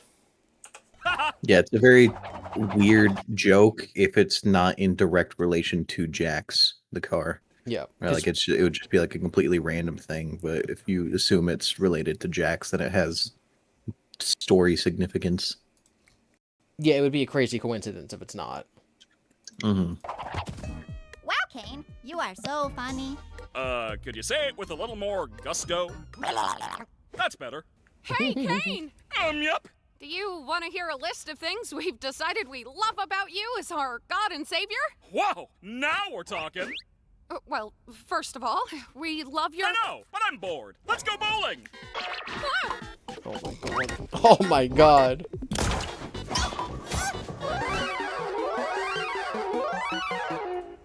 I'm so proud of you guys. There was something written there. Did that say vacant? So proud of you guys. Yeah, vacant. Right? Not vacation. Vacant. Huh. That's odd. That's also, I don't know what this is. It's really hard to make out. I'm worried. No, it wouldn't. No. That was weird.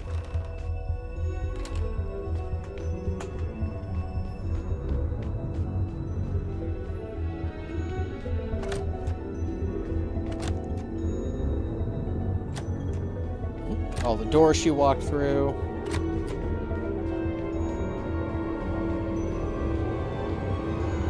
It's kind of weird, sorry to skip back, but it's kind of weird that there's literally one thing in color here. And it's the circus. It's the circus, yeah. Fascinating. Especially because the real office building would not have that, because we know that all of the circus was a creation from Caine. Yeah. And again, this is not what we saw at the end of the pilot, but it is what we saw in the middle of the pilot. So yeah, you know, CNA is labeled everywhere.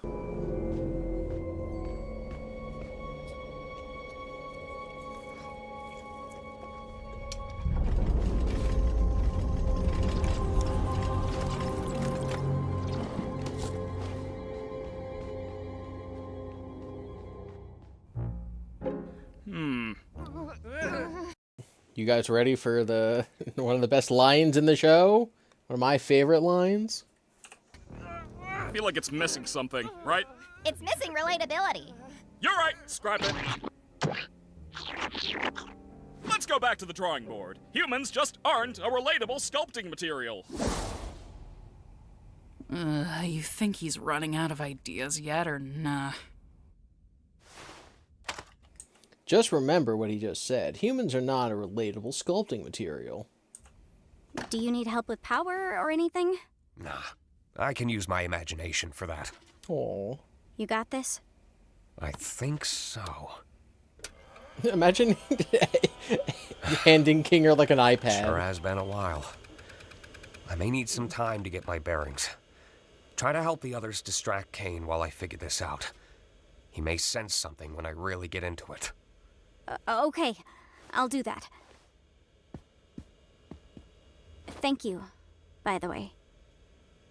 For this and, well, everything. Aww.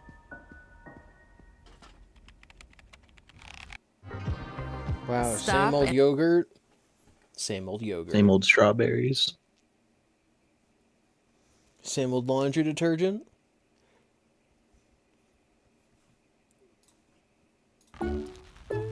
Honestly, are you even trying? Shut up, Jax. Where'd Caine go?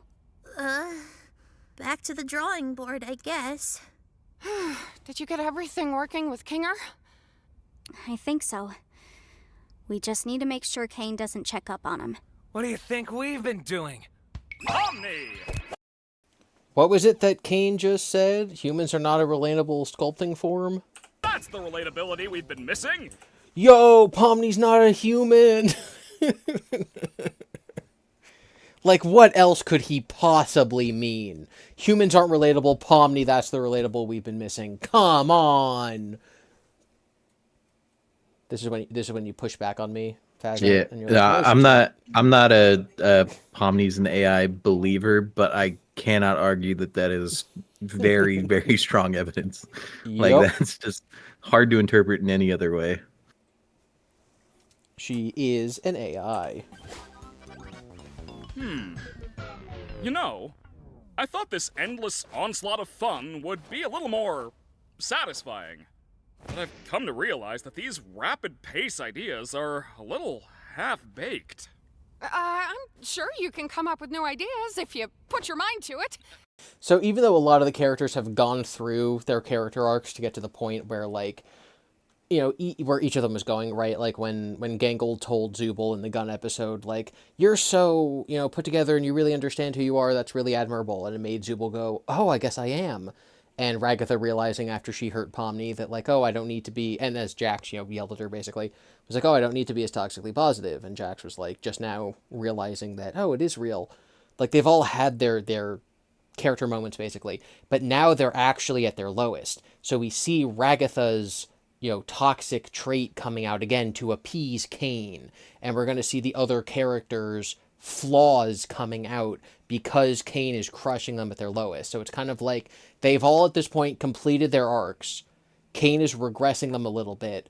And then the way that a story normally would go is they would then, even though he's still there oppressing them, they would fight back against that notion and they would use their positive character development to defeat the antagonist.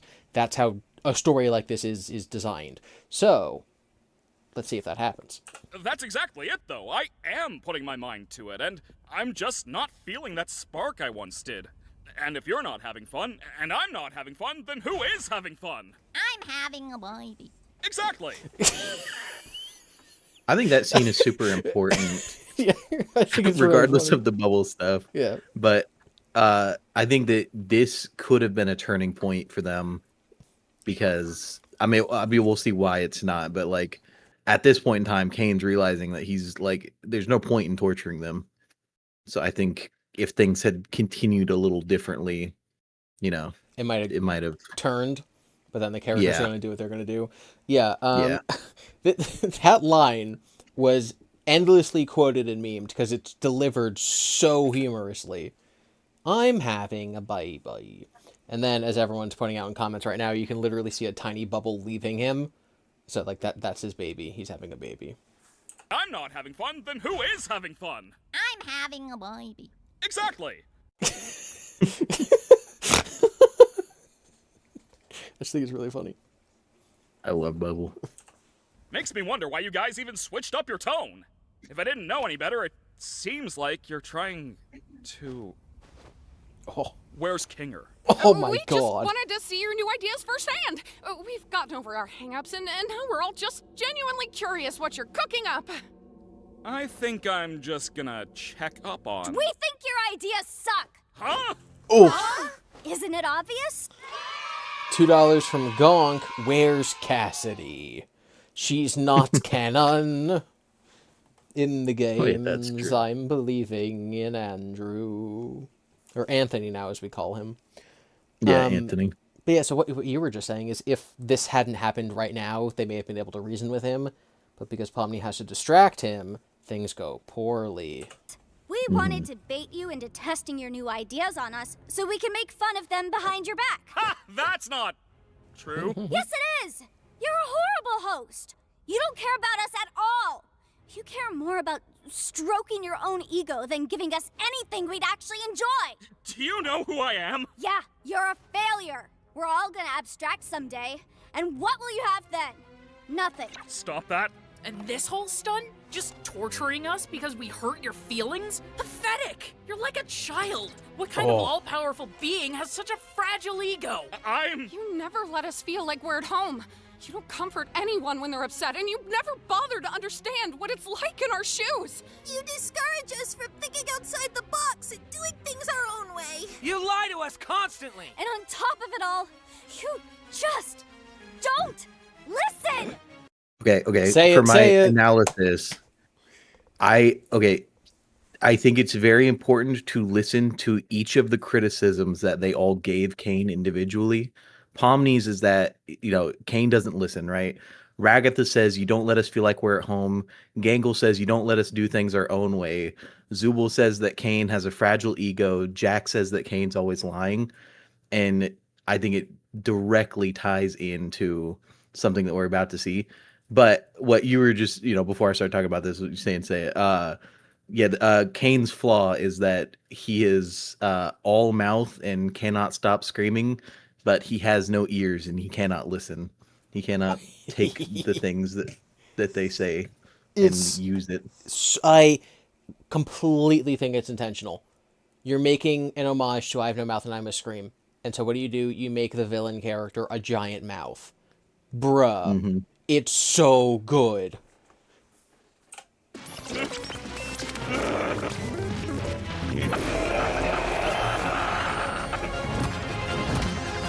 gonna put you freaks in your place! Okay. Okay. Now, part one. Well, I guess we'll wait till we see what actually happens with Pomni. Yeah. We'll do each scene and then pause on it. Yeah. So we're about to see each character being tortured brutally. So have fun. Also, in that scene right there where she's struck by lightning, very briefly for a single frame, she has a brain inside of her avatar. Soma Theory dead. Okay, so oh my god, it's Gummy Goo. I love that guy, and she has a crush on him. Same old nicotine. That's crazy. Same old boots, I guess.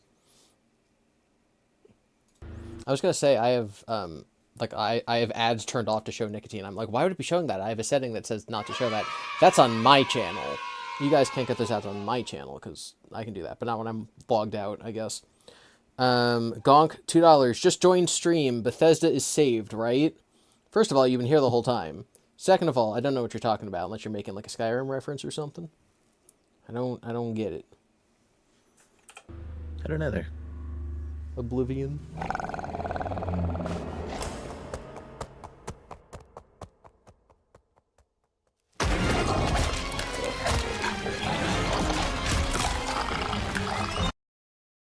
Okay, so my first analysis here is that Pomni said that Caine doesn't listen, right? That's her criticism that she gives to Caine. Well, Caine knows that she likes Gummy Goo, and he also knows that she doesn't like horror.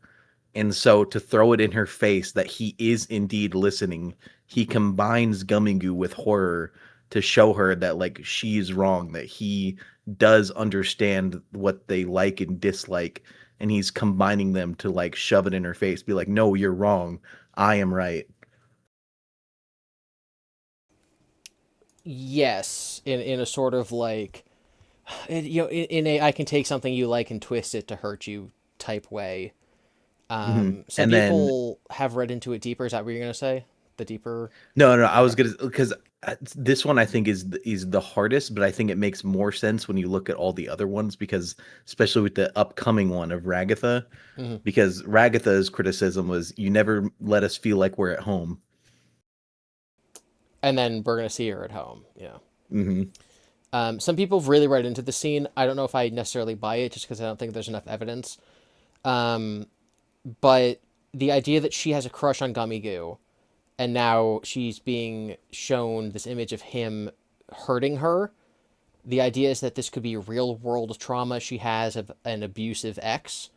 And so people sort of put all those images together to come to that theory. I don't believe it, but it'll make a little more sense after we see Ragatha's scene. So she's at a table, and we have, someone who looks like a larger version of her standing over her, clearly her mother, the rest of the family being stabbed by knives.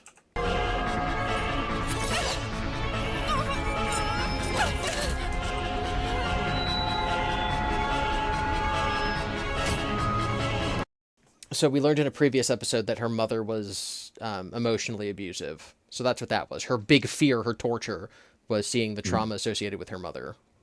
And potential implied physically abusive as well. Yeah. So now we have... this is Kinger going through the screen, and it says Kanda? Not Canada, just Kanda. C and A. C and A. Thank you. I'm stupid. C and A. No, it took me a while to realize it too. Because I've been so used to just seeing the ampersand that when I looked, I also thought that said Canada for a while, and I was like, Canada. oh, What are they doing? Yeah. 8:25 p.m. in the circus time. Neural scans. Yeah, it said neural scans. CNA neural scans obsolete. Interesting. So there's 2 folders, one for the AI, one for the scan. So he could theoretically just go into that folder right there and either unabstract people or just delete Jack, bye, you're dead. Interesting. Caine. October 30th. Interesting here. October 30th, 96. Login Kinger, password Queenie123. So Kinger in the real world was his username. Yes. If so. I think that's what that's saying. Yeah, if in the real world his name was Greg or something, when he sat down at his computer, he'd log in as Kinger, and then that became his circus name. It's funny you say that for his real name, because, Yep. There's a scene coming up. So now this is Zubal's torture, and it's being, the happy and sad masks. And they're paintings because, oh my god, Gangle wanted to be an artist and be like, I want to draw manga-inspired webcomics. Okay, this is where that other part, so Gangle says, you never let us do things our own way. And what Gangle is being shown here is the torture scene that Gangle put Jax through, because that was Gangle's own way. Caine is throwing it back in her face, being like, this is what happens when you do things your own way. And Ragatha is like, this is what happens when you feel like you're at home. Yeah, because when Gangle had any amount of power, she really did hurt Jax. So that's interesting. And then it ends with her, getting hit by the truck, which is what happens at the end of when she does things her own way. God, that's so disturbing.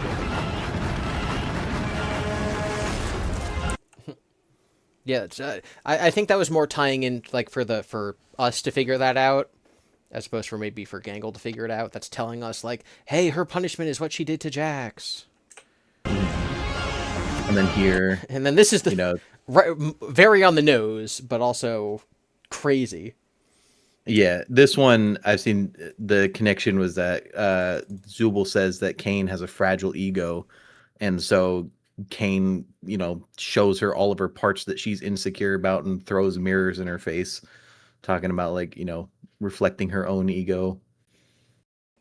Yeah, most people interpret it because Zubal is non-binary, so this is sort of a he hears for in a body dysmorphia way, whether you count them as trans. I don't know the terminology if a non-binary person is necessarily trans, but hey, by definition, but here's all the body parts. I'm forcing you to look at yourself, which you're not comfortable with, and you're surrounded by all the discarded body parts that that I've given you, and none of them fit, because the point of Zubal's character is Caine gives them all these different parts to try to fit on, and none of them are comfortable.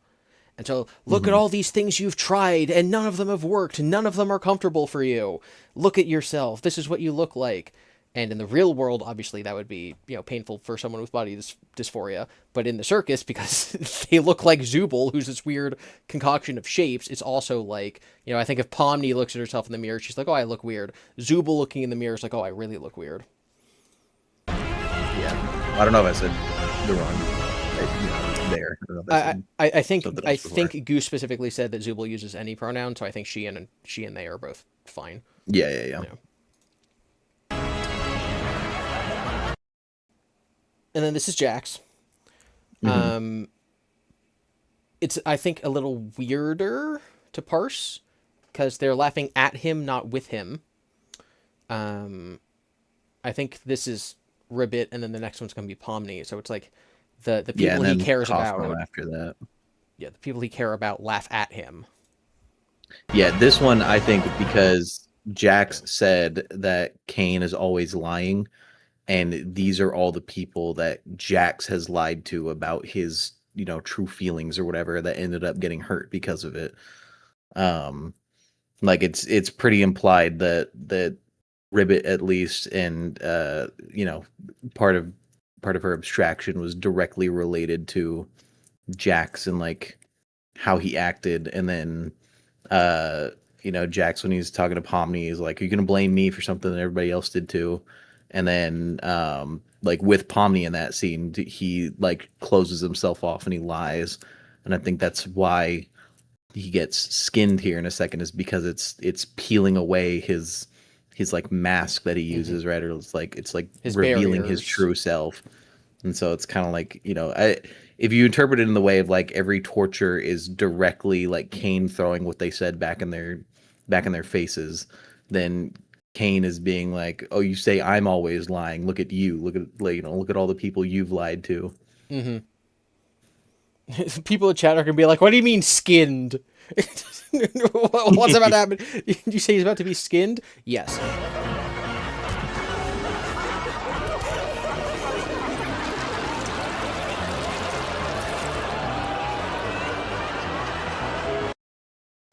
Ouch.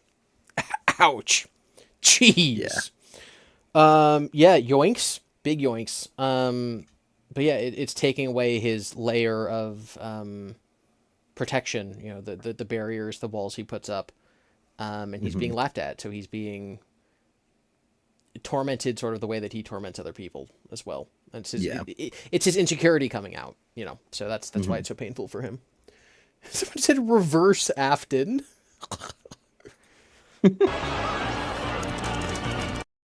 Okay, what do we got in here? What do we got? Yeah, I can 96. also go through it. King or at circus, stop Caine process. Warning, wrong approach, error. Protected by 57X immersive AI defense system. So 57 is a number that pops up in every episode, so that's this. Unfinished work detected, access restricted. So he can't stop Caine, at least through this command, because Caine is unfinished, an unfinished project. What's interesting, I think the part that you're looking at is past it a little bit, but the very first frames of this, it says, the like directory that it's accessing is user AI agent Caine, user AI agent experimental, user AI module consciousness research, and then brain scans.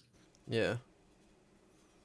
So the brain that kind of ties into the like, because it talked about like the stuff. It's consciousness research was being done as part of the creation of the circus, which led to the brain scans, which is probably why they were all trapped. Yeah, so we have, it looks like Caine was created in 96, Scratch entered in 99, Ragatha entered in 2008, Bubble was created in 96 along with Caine. So yeah, Ragatha enters 9 years after Kinger and the rest enter. Jeez. Yeah. And we know that it's 2022 right now, so Ragatha's been in the circus for 14 years. Mm-hmm. Yeah.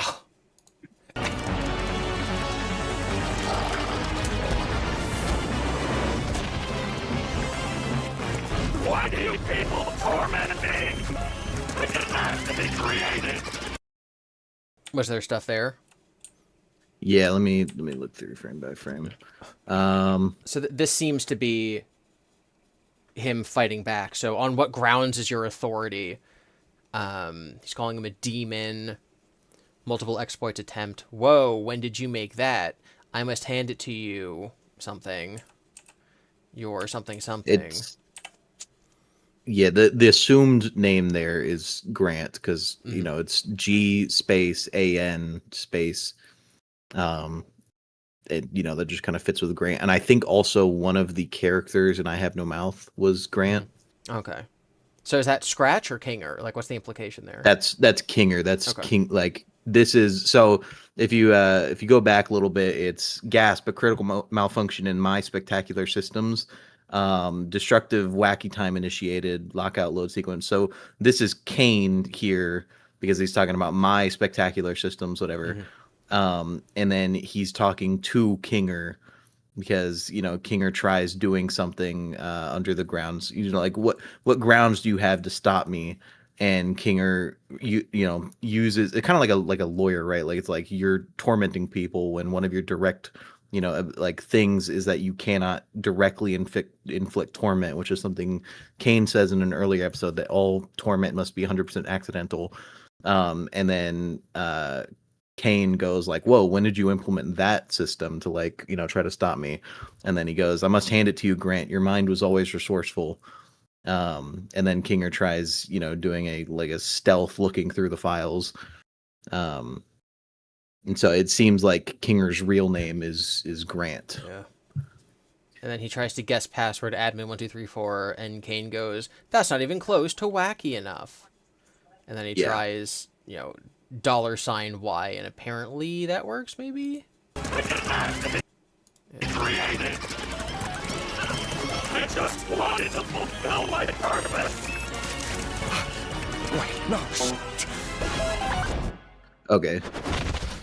Let it play out. Wait.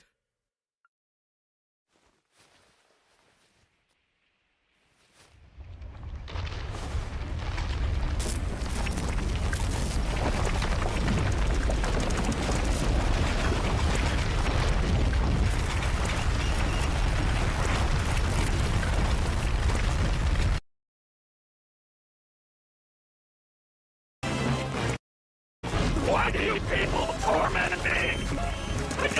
So you were going to point to this. I just wanted to fulfill my purpose. So completely accidentally, his pinky hits the delete key right there. Yeah. Yep. Now, what I find interesting is that the sequence, I think, is a little bit out of order for what it shows is being displayed on screen. Because if you read the code of what's being said, Kinger tries running the stop Caine like program. Like, he wants to stop Caine doing from whatever. And he's trying to get the administrator code. The $Y is Kinger's like input. It's like the command, and Y is the yes, no. And so he tries the password paraphernalia, which is interesting. Because paraphernalia is like a collection of things, right? Is like what that is. I know, like, in legal, it's often like drugs or whatever. But so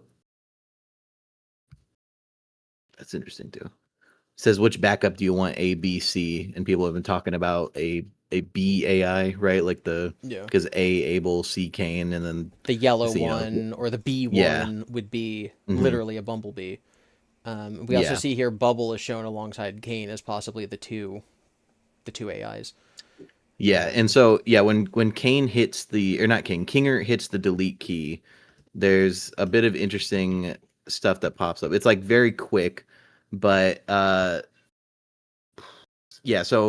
which backup do you want? Kinger hits backup C, and then this is where the input happens, where it's the deletion, and it says none selected, interpreted as delete, and then confirm deletion of current unstable something.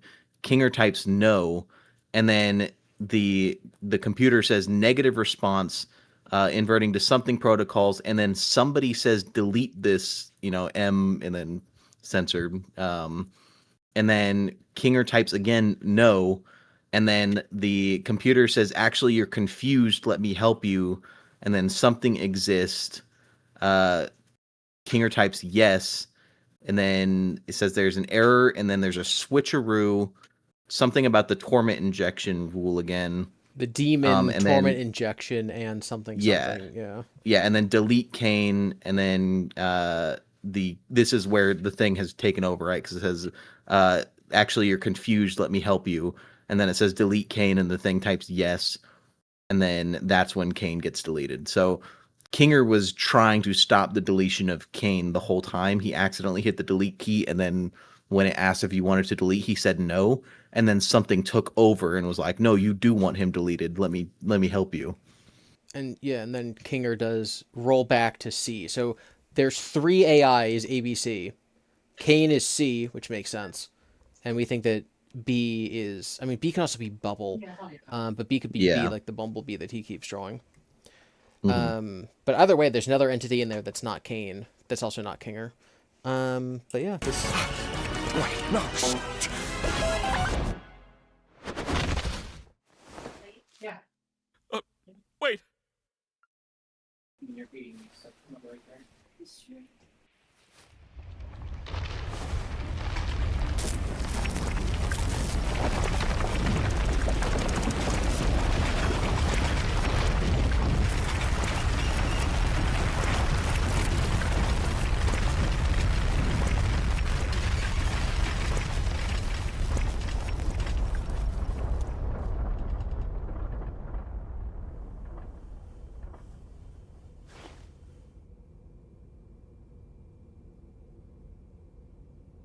I think I accidentally killed Caine. Holy shit.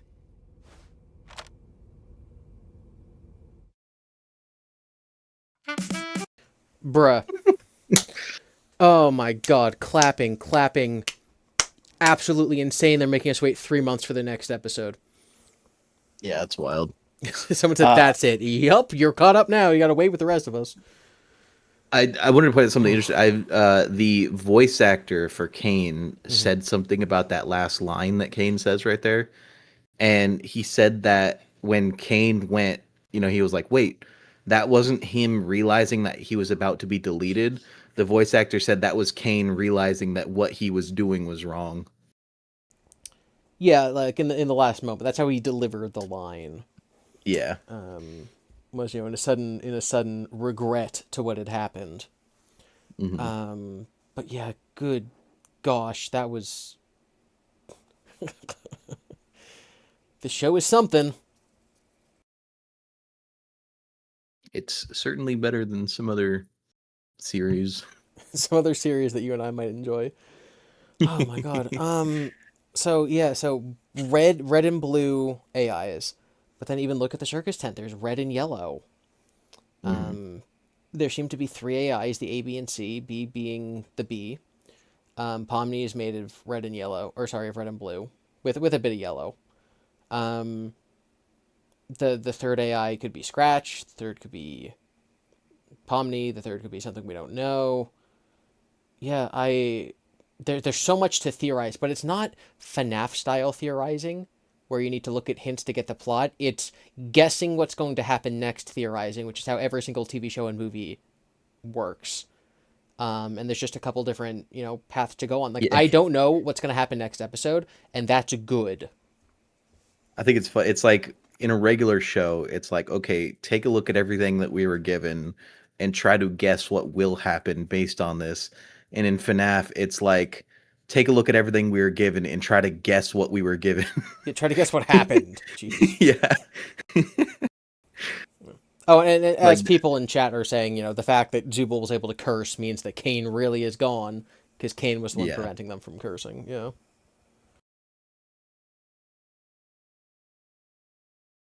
So yeah, freaking wild, dude. I'm working on a video that's basically going to be talking about AI Pomni, and no exit. And so it's going to be talking about the show and talking about like character analysis, basically the stuff I've been yapping about this whole time. And I'm going to try to get that out a little bit before the finale, when people searching for the name of the show is going to be the highest. And then like a week later, it's going to be made completely invalid because this video is going to be me guessing the finale, and then the finale will come out. So I'll be wrong. But the reason I've been live streaming this was to sort of live theory craft and look for stuff. And I think it was very insightful. And I'm glad that a lot of the people in chat enjoyed it, because some of you didn't watch the show until I started streaming it. I saw somebody point out, but in the credits here, it's funny too, because Caine and Bubble have been removed from the credits where they normally show up. What? That's crazy.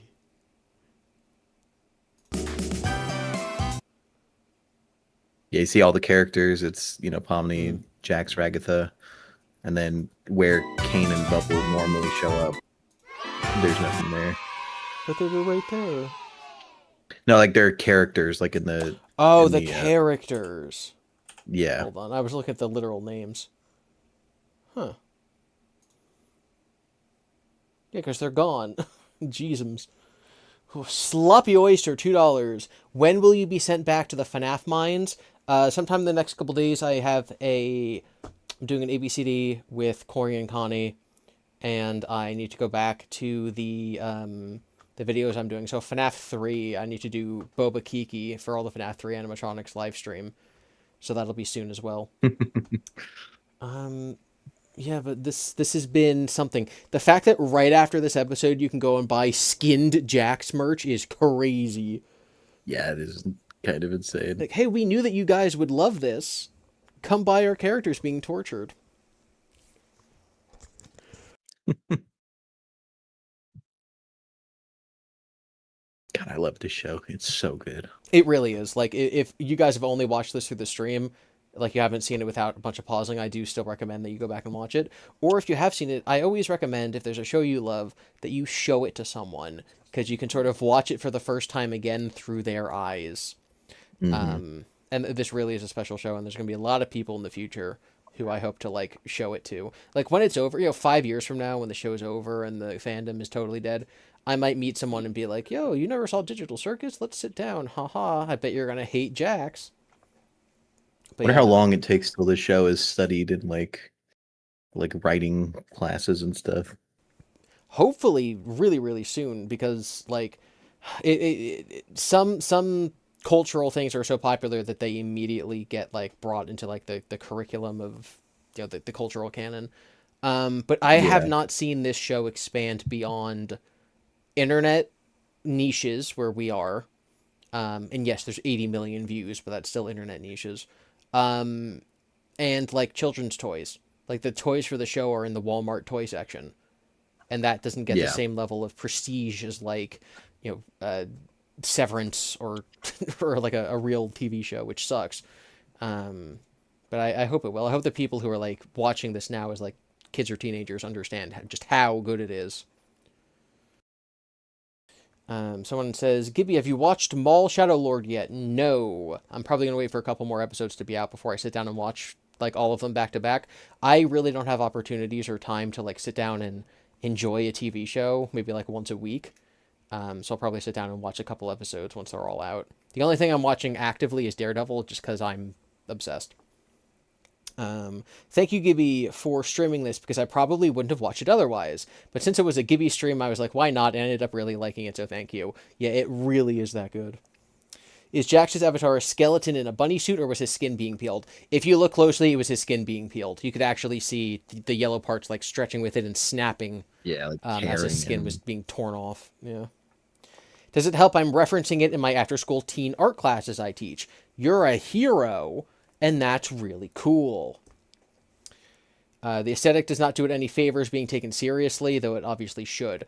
Yeah, it has a cartoony aesthetic, and then under the surface, it's not like that, which is good.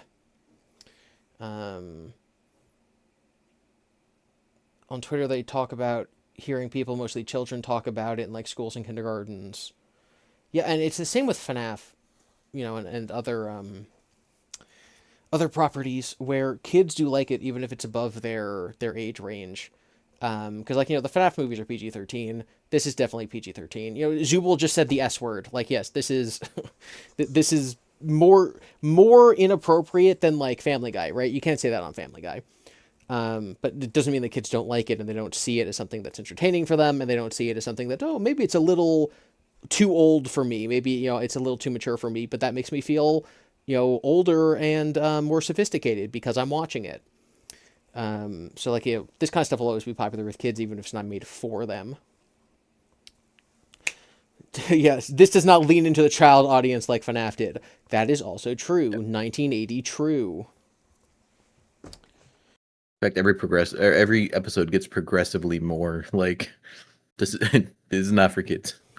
Yeah, but it's almost it's like in a- a way that it's I think it's more disturbing to us as adults than it would be to kids who sort of don't get either the existential horror of being trapped there, or also just the, when the first time I saw Jax blow off Ragatha's head in the gun episode, I literally like jumped back. I was like, oh my God, that was so violent. But if you're a kid, you're not gonna get it. So it might not be as disturbing to them as it is to like adults. Kids used to watch South Park. This is an upgrade. Yeah, like I started watching South Park when I was 9 or 10. So like, again, I get it. I get that kids will always watch this stuff, but it's not made for them. Yeah. Okay. Does anyone have questions, comments, concerns about the Amazing Digital Circus before we log off for the final time, frowny face, until the finale 3 months from now? And if you are interested, because there was a leak that's going to be shown in movie theaters, so if you are interested, make sure that you're on the lookout for that kind of stuff. What were you going to say? I was just saying I can't wait for. I'm so ready for the final episode. I'm like not ready. I was going to talk about this in my video, but I cut the section because I wanted to be a little more focused. But there was a show called Wilfred that came out in the mid-2010s. Did you ever hear? Do you know the show? No, I haven't heard of it. It has Elijah Wood, and he has a friend who's just a man in a dog suit, but everyone in the world sees him as a dog. Is this ringing any bells? No? No. Okay, it was fairly popular. It was like an FX show. But the conceit is that Elijah Wood is like a depressed loser, and he's in love with his neighbor, but his neighbor has like a boyfriend, and she has a dog, and she asks him to dog sit one day. And so he's sitting there with the dog, and he gets really, really high. And when he wakes up, the dog now looks like a big Australian man wearing just like a fursuit, but like with his face exposed, basically just like a onesie. And he can talk to it. He can talk to Wilfred now, and it can talk back to him. But everyone in the world just sees the guy in the suit as a real dog. So like they'll walk over and like scratch his head. And so it's weird. And so this show goes on for like 3 or 4 seasons, and there's a lot of like sitcom-y episodes, and there's a lot of like drama episodes, and he has problems with his mother and his sister and the girlfriend, or the not girlfriend, the neighbor.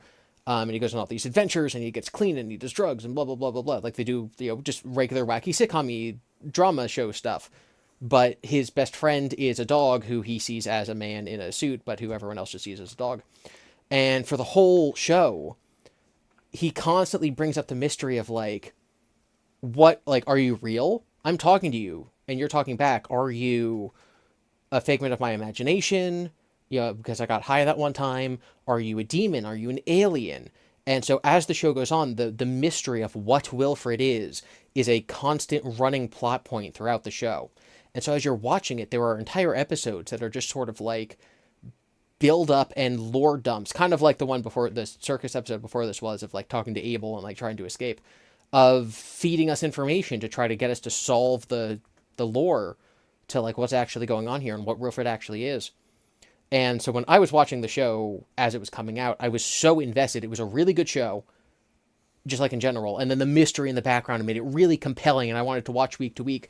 And when these lore episodes came out, I would literally be at the edge of my seat, like, oh my God, is this the episode where we learn what Wilfred is? And they don't tell you until the finale. And I remember watching the finale for the first time, and then you find out, and then, the show comes to its conclusion, and being like, half of my enjoyment of watching the show was not knowing the answer to that mystery. I don't know if it'll hold up on a rewatch if I know that. If I go back and I watch those episodes where the entire thing is like, is he an alien? Ooh, and I know if he is or not, that episode's not going to be very entertaining. And so the moment I finished Wilfred, I was like, I can't watch this show again because I know the answer, and that's kind of half of the enjoyment was not knowing the answer.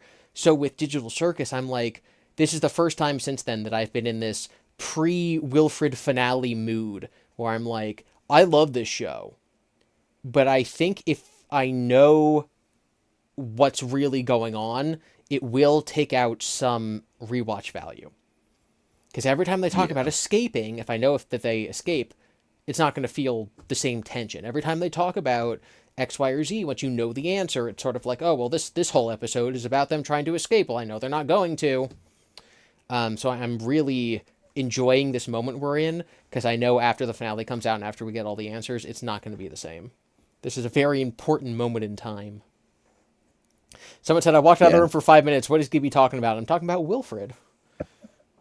That's why I have been trying to get people into One Piece, because I know that it's coming to an end at some point, and once the mystery of what the One Piece is found, it's gonna be like, you know, like I feel like it'd be an important thing to be there at the time. It's kind of the same type of like vibe as like right now before the final episode of the Digital Circus. I agree, because the moment that information is known, you know, me as someone who doesn't watch it or read it, I will know what the One Piece is, because it'll be on Twitter. You know, everyone will know. There will never be another time in human history where someone will enter into the show or the manga not knowing what the One Piece is. You know, no one's ever going to watch Star Wars again not knowing Darth Vader is Luke's father. Like, it's too culturally ubiquitous for someone to actually engage with the story the way that it was originally intended. So maybe that will convince me to read One Piece before it ends. Well, we probably have a couple years still, but good. Let me finish Tales. Yeah. With that said, I do got to go read Lolly's game. So we're going to cut it here. Thank you guys for being here. I will definitely do a stream when the finale comes out. Not live when it comes out, because hopefully I'll see it in theaters. But like after it comes out, we'll do another one of these character assassination things. Where I just hate, and I go, you know who's the worst character? Kaufmo. Now that I've met him and learned his tragic backstory, I hate him. He's the worst. Let me tell you how much I've come to hate Ragatha. Come to hate her? I started hating her. All right. Bye, everyone. Thank you for being here. Bye.